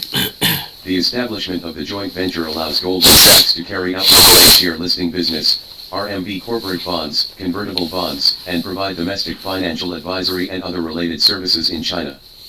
In 1994, Goldman Sachs established representative offices in Beijing and Shanghai. Goldman Sachs became the first foreign investment bank to be allowed to trade Chinese B shares on the Shanghai Stock Exchange. Goldman Sachs made its first self-operated fund investment in China's second largest life insurance company and largest property insurance company, Ping An Insurance Company of China, with an investment amount of $35 million. Goldman Sachs currently holds a 6.8% stake in Ping An. In 1997, Goldman Sachs served as the lead underwriter for China Mobile's $4 billion initial public offering, which was one of the largest privatization projects in Asia excluding Japan and the first privatization project in China's telecommunications industry. The project still achieved successful pricing during the Asian financial crisis. Goldman Sachs acted as the lead underwriter for China Southern Airlines' $720 million landmark H-share IPO project, which is the first large-scale privatization project in China's aviation industry. Goldman Sachs acted as the deputy lead underwriter for the $500 million global bond issuance by the Ministry of Finance of China. In 1998, Goldman Sachs served as the lead underwriter for the issuance of sovereign bonds worth $1 billion by the People's Republic of China. In 1999, Goldman Sachs began to serve as the financial restructuring consultant for the Guangdong provincial government, and carried out debt restructuring for Guangdong Enterprise Co., Ltd. Goldman Sachs acted as the lead underwriter for China Mobile's $2 billion secondary stock offering. In 2000, Henry Paulson, former chairman and CEO of Goldman Sachs, became the first chairman of the advisory board of the School of Economics and Management of Tsinghua University in Beijing. Goldman Sachs served as the lead underwriter for PetroChina's $2.9 billion initial public offering. The pricing period of the project coincided with the peak of the new economic bubble and a period of high political sensitivity, but this was the first successful privatization project in China's oil and gas industry. During the potential credit crisis triggered by the collapse of Guangdong International Trust and Investment Corporation, Goldman Sachs completed a $5 billion debt restructuring project for Guangdong Enterprise Co., Ltd. This is the first debt restructuring project in the history of Chinese state-owned enterprises. Subsequently, Goldman Sachs invested $20 million in Guangdong. Goldman Sachs served as co-global coordinator of China Mobile's record $7.2 billion follow-on/convertible bond offering, the largest equity offering in Asia excluding Japan. In 2001, Goldman Sachs invested in 2 more projects in China. One was the acquisition of a $60 million stake in China Network Communications Group, China Netcom, the third largest integrated fixed-line telecommunications service company in China, and the other was the acquisition of China's NOA $50 million stake in Semiconductor Manufacturing International Corporation, SMIC, an independent 8-inch semiconductor wafer maker. Goldman Sachs currently holds a 2.4% stake in China Netcom and a 4% stake in SMIC. Goldman Sachs acted as the lead underwriter for the issuance of sovereign bonds by the People's Republic of China, raising another $1 billion. In 2002, Goldman Sachs served as the lead underwriter for the $2.67 billion initial public offering of Bank of China, Hong Kong, which was the first privatization project in China's financial services industry. Goldman Sachs acted as the financial advisor for Nissan Motors' $1 billion acquisition of Dongfeng Motor. Goldman Sachs acted as the financial advisor to China Mobile in its $10 billion acquisition and $750 million private placement of mobile communication companies in 8 provinces in China. In 2003, Goldman Sachs and Warong Asset Management Corporation established a joint venture company and funded the joint venture company to acquire non-performing loans and real estate asset portfolios worth RMB 1.9 billion. The joint venture company is the first Sino-foreign joint venture asset management company officially registered and approved by the government. Before China just got rid of the impact of SARS and was about to issue the latest global sovereign bond, Goldman Sachs, as the rating consultant of the Chinese government, helped China improve its credit rating. Moody's raised China's sovereign credit rating from A3 to A2. Goldman Sachs served as the lead underwriter for the US dollar part of the third sovereign bond issuance of the People's Republic of China, becoming the only international bank that has served as the lead underwriter for the Chinese government's sovereign bond issuance 3 times since 1998. Goldman Sachs became the first batch of financial institutions to obtain a qualified foreign institutional investor license issued by the Chinese government, with an investment quota of $50 million. Goldman Sachs acted as financial advisor to Daimler Chrysler AG on its $1.1 billion investment in BAIC, which will build Mercedes-Benz cars and trucks in China. Goldman Sachs acted as financial advisor to Nokia in the integration of 4 joint ventures into one company, making the new company the largest foreign invested enterprise in China. In 2004, Goldman Sachs became the leading underwriter leading Chinese companies to go public in the international market. Specific projects include online game company Shonda's $169 million IPO, instant messaging company Tencent's $180 million IPO, Ping and Insurance's $1.84 billion IPO, $1.31 billion listing of China Netcom, $453 million listing of ZTE, $1.68 billion share placement of PetroChina and $742 million Sinopec. Goldman Sachs successfully completed the global bond placement of $750 million for the Export-Import Bank of China, $400 million for the Industrial and Commercial Bank of China, Asia, $1 billion for the China Development Bank and $500 million for the People's Republic of China. Goldman Sachs acted as the financial advisor for Thomson and TCL to establish a Chinese joint venture project. Goldman Sachs acted as financial advisor to Bank of Communications, the 5th largest bank in China, in the strategic sale of a 20% stake in the Hong Kong and Shanghai Banking Corporation. Goldman Sachs acted as the financial advisor for Lenovo Group's acquisition of IBM's global personal computer business project. In December 2004, Goldman Sachs was approved by the China Securities Regulatory Commission to establish a joint venture company, Goldman Sachs Gaohua Securities Co., Limited. Goldman Sachs owns a 33% stake in the joint venture, and Beijing Gaohua Securities Co., Limited owns a 67% stake. In 2005, Goldman Sachs acted as the co-global coordinator of the $2.16 billion H-share initial public offering project of Bank of Communications, which was the first project for a Chinese state-owned bank to be listed overseas.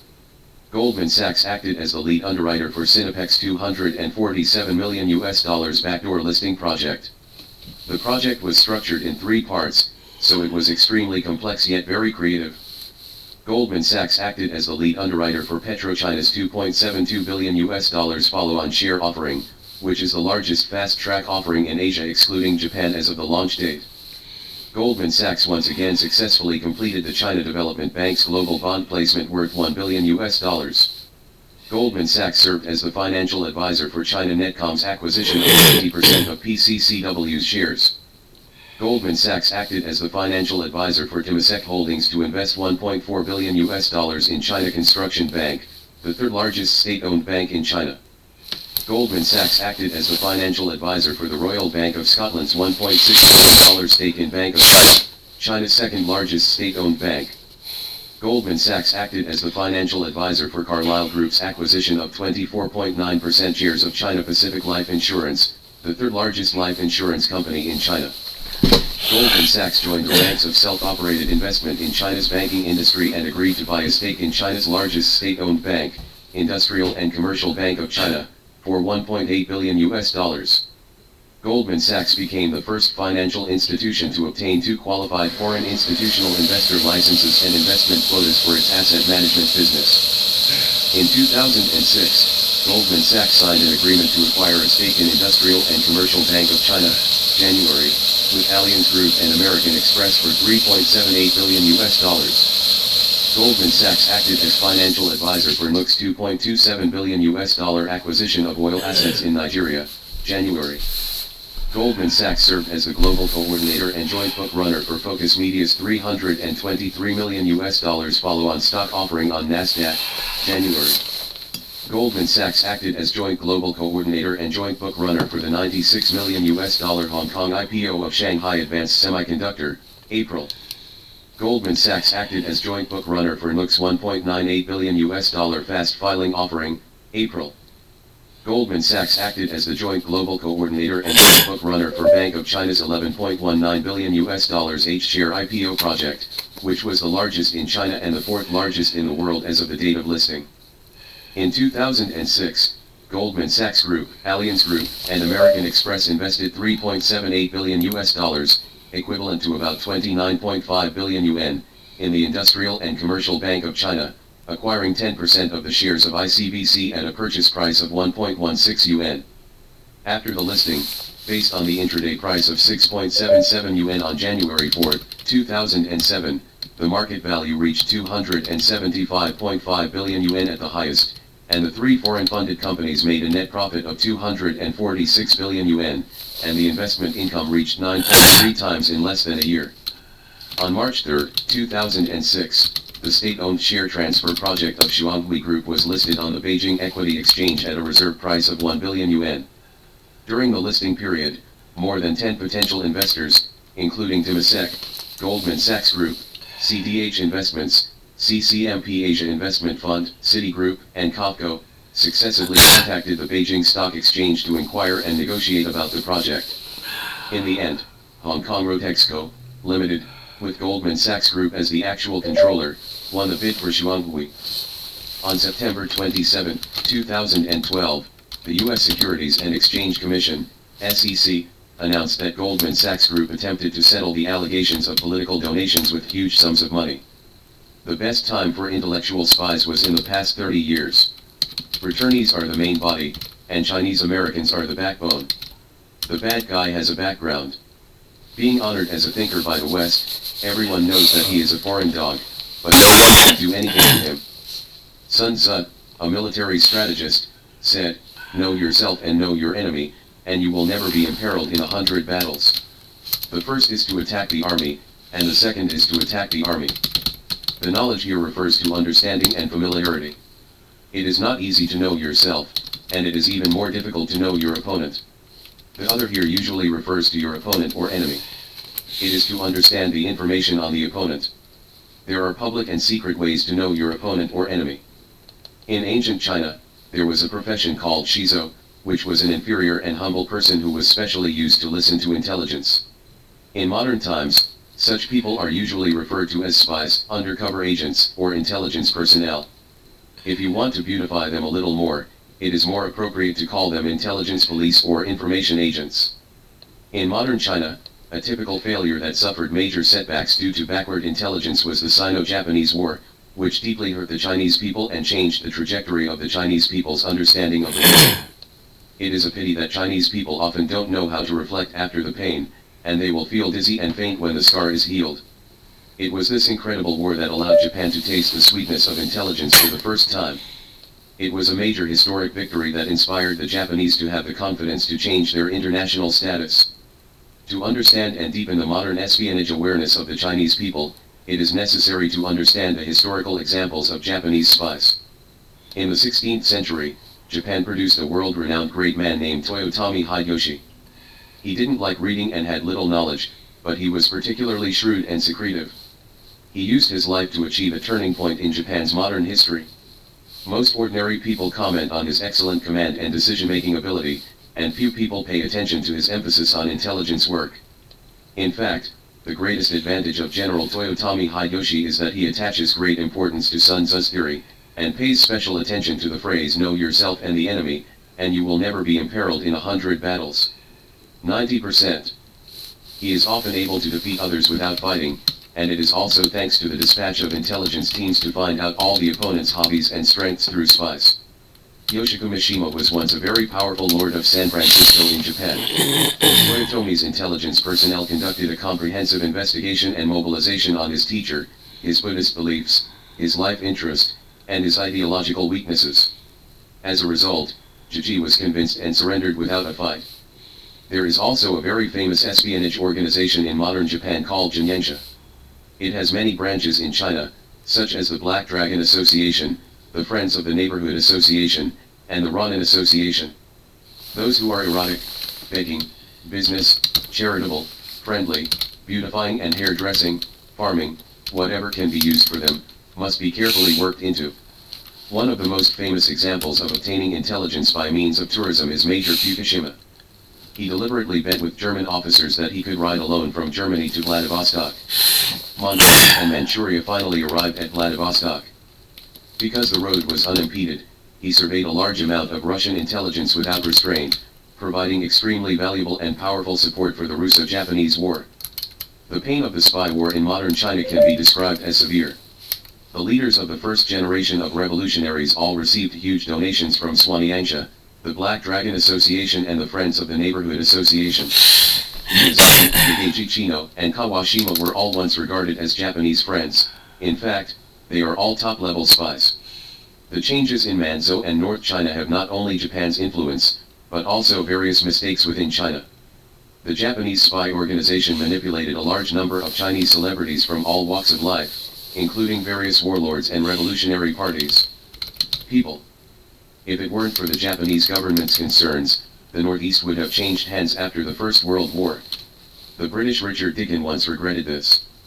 In the era of the Chang Mansion, China had become the training ground for the spy agencies of the world powers.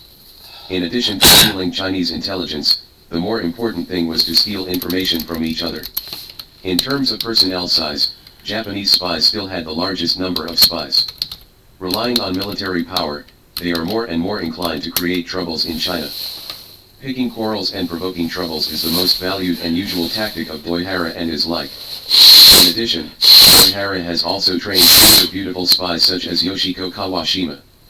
Doihara's spies have even been assigned to Daki's side. Artillery data, code books, signal books, combat plans and models were all in his pocket, and the danger is so great that it is shocking. The war of espionage has become a strategy, and hurting others will inevitably harm oneself. In the sneak attack on Pearl Harbor, Japanese espionage was one step ahead, and its skills were superior, thus achieving phased victories. In the Battle of Midway Island, American espionage was fully prepared, but Japan made mistakes in the middle of a busy schedule. The turning point victory belongs to the United States, so the general who wins the spy war is impermanent. However, even if all countries are well aware that espionage wars harm each other, they still cannot change the overall situation that espionage serves strategy, because human beings cannot avoid wars. In modern times, the world as a whole tends to be peaceful, and the scale of espionage warfare has not weakened slightly. On the contrary, major countries have strengthened the reorganization and expansion of espionage agencies, and more than 90% of their power is mainly used to serve the prosperity of each country. Economic warfare services. On this point, Chinese people should learn from Japan. The Japanese especially like to think about the future 30 years later, so intelligence collection is relatively long-term. Its intelligence group is a highly coordinated and detailed organization of the government, private companies, associations, and universities. The bulk model of spies in the people combined with the high-tech means possessed by Japan, the intelligence it obtains is efficient and practical.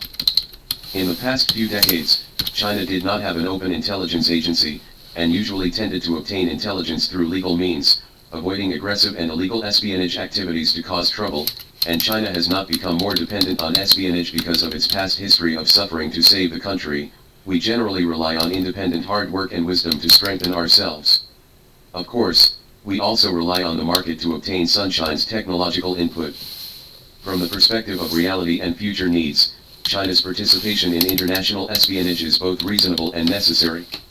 Grandchildren's grandchildren may fail to learn from grandsons. In the information age, if information is not emphasized, it will definitely fail. Intelligence work related to military and politics is not the focus of this article. We might as well mention all kinds of legal spies in society that affect the China Intelligence Index.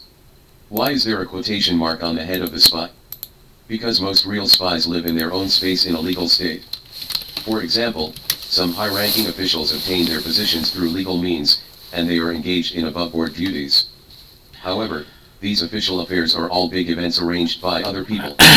If the Chinese don't blame them, they can benefit from both sides. Such spies can only be guarded by the system, and ordinary people can do nothing about them. The legitimate official spies within the system are by no means isolated, and the scope of deployment may be all-encompassing. The deep harm can be explained from the fact that the majority of people are more passive in the rapid economic development. The term Chinese Intelligence Index mentioned above is not easy to define. Roughly speaking, it refers to the cognition, judgment, and determination of Chinese people to their own living environment. If the intelligence capability is analyzed together with the intelligence index, it obviously refers to the influence of intelligence on personal cognition, judgment, and decision-making. In the information age, it is difficult to keep up with the pace of the times with independent wisdom alone. If you obtain massive amounts of information that are several times greater than your individual ability through various channels, your ability to innovate and reverse will increase hundreds of times, which will give the world an intelligence index. Highly impressed. Japan's development, almost all of its technology was taken from the West, but it quickly surpassed the West, and it was not all created by the wisdom of the Japanese alone. Technology theft is the key secret. Japan's rapid development and its information collection capabilities direct ratio. If we want to specify a little more about the espionage crisis facing China, we can at least observe the information media industry, traditional industries, intellectuals, and pro-democracy organizations. China says that it is a socialist country and that it is dominated by public ownership. However, almost all industries have been branded with the fingerprints of Western capital. Industrial and economic spies are everywhere, especially in the information industry.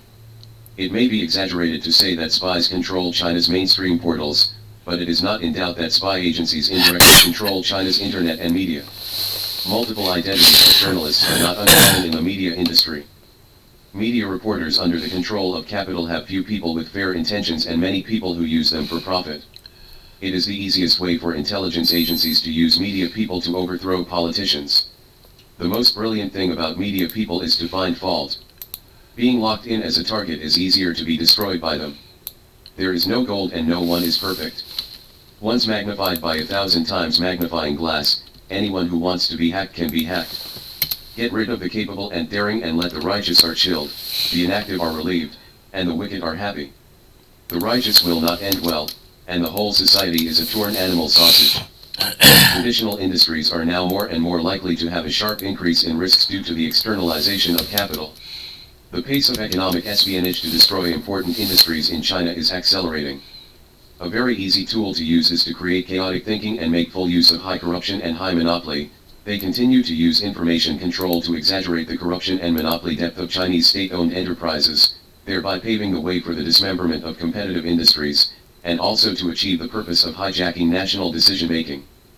The frequent leakage of secrets in the field of China's industry and economics is also closely related to the serious lack of self-confidence of the Chinese people. When facing compatriots, they hide tightly. When encountering foreigners, they can't wait to show their hearts. Remove them all. The Japanese are the most realistic in performing sincerity. General Hamilton of the United States was once fooled by the Japanese sincerity. European and American Christians are not inferior in this respect. If you can increase your self-confidence, the Chinese can't pretend to be that level. The problem now is that paranoid inferiority complex is at work, contagious from top to bottom. The best time for intellectual spies was in the past 30 years. Returnees are the main body, and Chinese Americans are the backbone. The bad guy has a background. Being honored as a thinker by the West, everyone knows that he is a foreign dog, but no one can do anything to him. What thoughts do you think he has? If so, his biggest idea is anti-system. The cleverness of this knowledgeable old man is that he has made full use of the many dissatisfaction of the Chinese people with the results of development. He has seen the soil of anti-system in China. Inciting riots is the eternal hobby of spies. Where there is riot, there will be chaos, and where there is chaos, there will be opportunity. At present, there is another Yale Ronin who is more cunning than a bad old man and has a deep presence in China.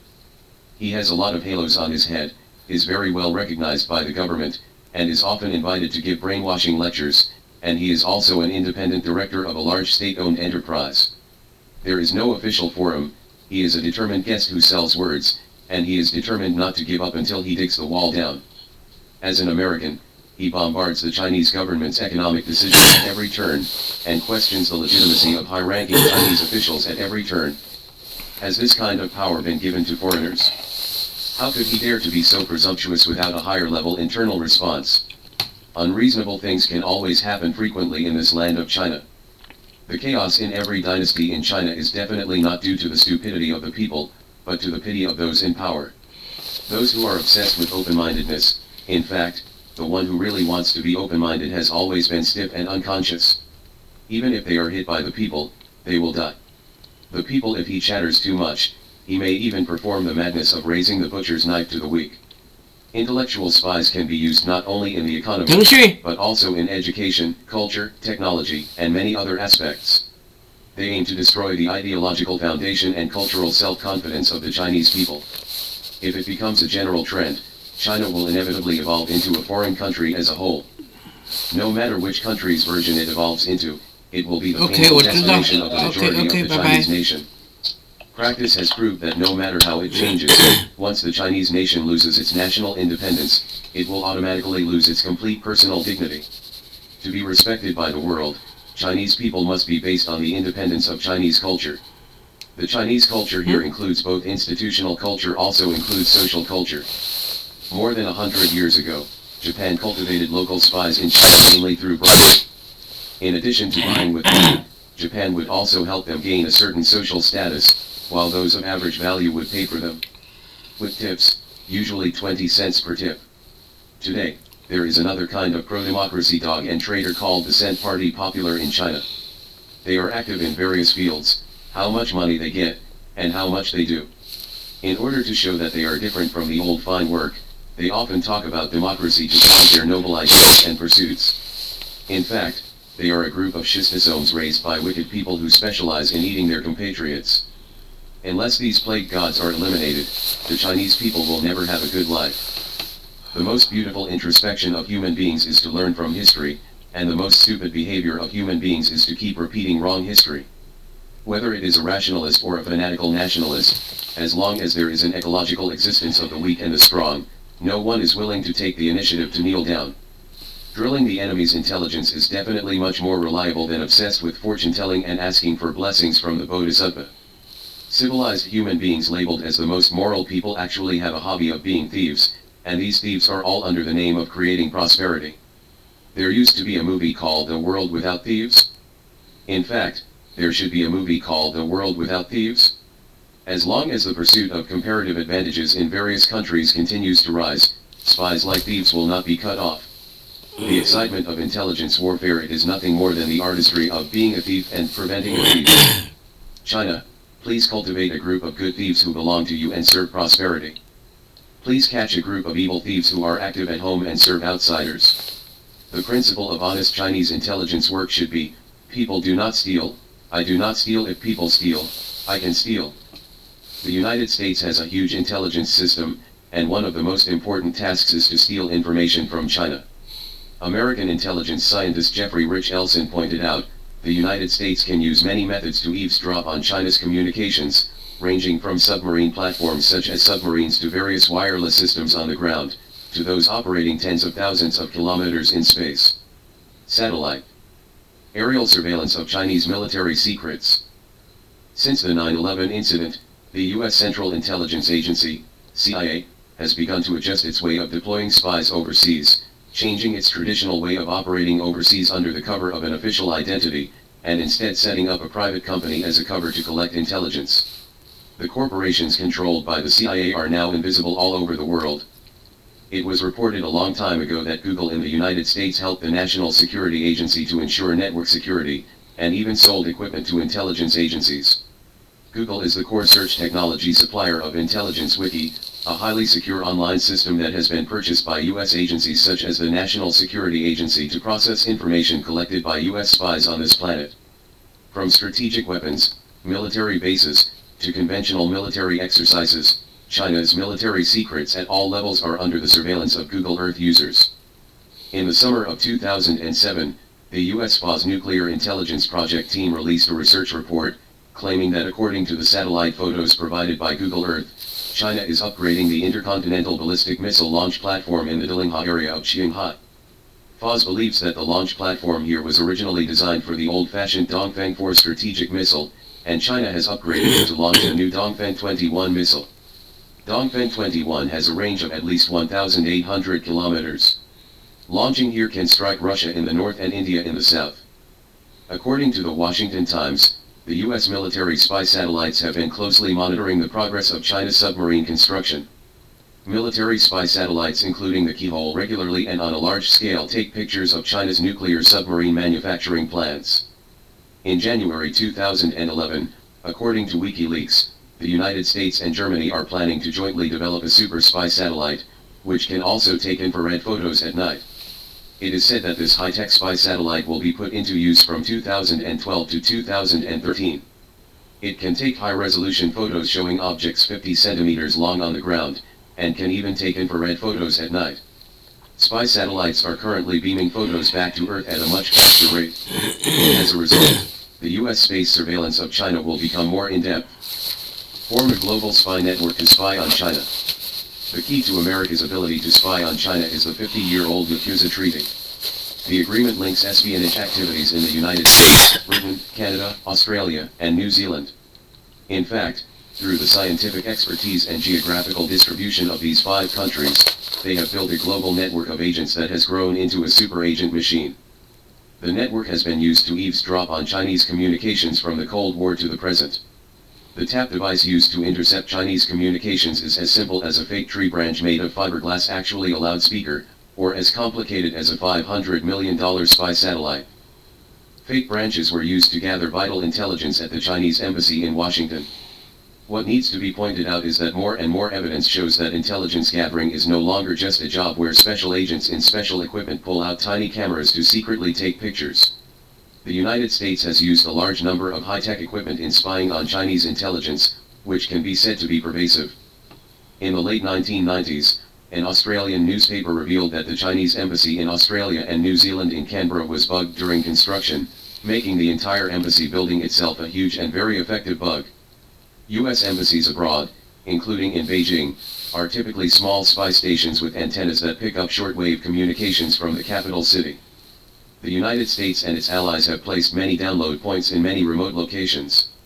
Each point has 2 sets of satellite dish antennas. One set is used to intercept communications, and the other set sends the intelligence through the Pentagon's communications system to the intelligence centers of the National Security Agency in various regions for analysis and research. But even more effective are the UK-US ground listening stations scattered around the world, which are used to eavesdrop on a wide range of communications. Communications monitored included international calls and HF-ready diplomatic lines. Eavesdropping activities are pervasive. Many trans-Pacific cables pass through an undersea location near U.S. military bases in Guam or Hawaii, and most trans-Pacific cables originate or end in the United States, even if the cables do not pass through territory controlled by the United States or a member of the U.S. spying agreement, there is also a way to intercept its signal transmission. According to reports, the United States once dispatched a specially made submarine equipped with special equipment to sneak into a certain country's port, and installed the bug of the National Security Agency on the submarine keel. Communications sent from a certain country or from abroad to a certain country, that is, communications whose sending and receiving ends are both in a certain country, are also vulnerable to eavesdropping. Orion is the newest series of spy satellites in the United States, which is used to intercept the point-to-point wireless signal microwave communication used by many local and long-distance telephones in the world. By this means, the United States can eavesdrop on the contents of the phone calls. Orion was originally designed to intercept the communications of important command and control systems within the former Soviet Union. Later, the NSA learned that wireless phones emit signals that can be intercepted, so using satellites over the North Pole, the US was able to eavesdrop on cell phone calls in China and other countries. In the past, Washington was very annoyed at the fact that American LoRa and Hughes companies helped China launch satellites using rockets developed by China, but on the other hand, this matter is also a good thing for the United States. American intelligence experts pointed out that if China relies on the communication satellites of LoRa and Hughes, it will be a great benefit to the United States, because it will be easier for the United States to intercept. American intelligence expert Parker said, "The United States is tracking China's communications in space, and every move is under the control of American satellites. Wouldn't it be better?" The United States has also used new technologies to conduct computer eavesdropping on China. The most advanced eavesdropping technology can place an eavesdropper on the computer keyboard, so that the key codes pressed by the user can be monitored, because each key will make a different sound. As long as these sounds are converted into letters, you can know the user's file content. The US eavesdropping activities against China are not only advanced in technology and in various forms, they even disregard international law conventions and basic norms of international relations. For example, a large number of complex and advanced wiretapping devices were actually installed on the civilian airliners sold by the United States to China in the past 2 years. Rated Conspiracy, CIA Spy War. On July 5, 2010, Xue Fen, a Chinese-American geologist, was sentenced to 8 years in prison for stealing oil secrets from China. In the past few years, there have been constant frictions between China and the United States over the issue of espionage, including the commercial espionage case in which BAIC engineers were accused of stealing Ford technology, and the US Congress report exaggerating the turmoil of Chinese cyber espionage. Different from the FBI of the United States, the FBI is mainly responsible for domestic security, intelligence, criminal cases, etc., and belongs to the United States Department of Justice. The U.S. Central Intelligence Agency, CIA, is mainly responsible for foreign intelligence and special operations, and is subordinate to the U.S. National Security Council. After the disintegration of the former Soviet Union, then-President Bush Sr. believed that China is the country that makes the United States most disturbed and China should become the focus of the CIA's daily work. Based on this understanding, the entire U.S. intelligence system is continuously strengthening its intelligence work on China. The purpose of the United States at that time was to create tension in Asia and publish the China threat theory, intending to provoke Asian countries to make enemies against China, so that the United States could benefit from it, so that Asian governments could buy American arms, that is, to make the people of Asian countries, governments of various countries pay for U.S. military partners and restrain China's development. According to American author Mark Perry's Secrets of the Central Intelligence Agency, since this century, American intelligence agencies have stepped up the development of secret service organizations in some universities and academic research institutions. Departments of culture, education, and propaganda invite some people who have influence or potential influence on national decision-making to visit the United States or study in the United States, discover and select pro-American factions, and recruit secret agents. On the other hand, they use various student associations in colleges and universities to provide them with US dollars in the form of foundations as activity funds, and manipulate various secret activities and spy activities behind the scenes. In recent years, not only the CIA, but the entire intelligence system of the United States has paid more and more attention to and continuously strengthened its intelligence work on China. While strengthening its espionage activities against China, it has continuously expanded the scope of recruiting anti-China espionage personnel, whether at home or abroad. Beginning in 2002, the CIA and the FBI have significantly strengthened their monitoring and efforts to recruit Chinese students, trying to recruit suitable personnel from them as special agents. The FBI's recruiting activities are mainly targeting Chinese students and visiting scholars in American universities. The main track student majors are nuclear physics, aerodynamics, missile and space satellite-related engineering, nanotechnology, and majors related to supercomputers and encryption. In order to hook up with Chinese students studying in these majors, the FBI held some symposiums through Chinese student groups on the grounds of recruiting Chinese translators to find out. Before then, most of the CIA spies used official identities, such as diplomats or employees of government agencies, as cover. The upside of this approach is that it prevents immunity, espionage, supported, thus avoiding the consequences of being sentenced. Appendix: How the CIA selects agents. The CIA recruited not only intelligence analysts, but also agents. The espionage positions in the operations service are attractive places. Practitioners will be sent individually to work as secret agents in their own countries, but the candidates must undergo comprehensive security checks, including psychological tests and polygraph examinations, as well as identifying the applicants' entire personal history. Before formal recruitment, the CIA usually secretly inspects the candidate to see if he has the basic qualities to become an agent. For example, the attitude towards money, etc.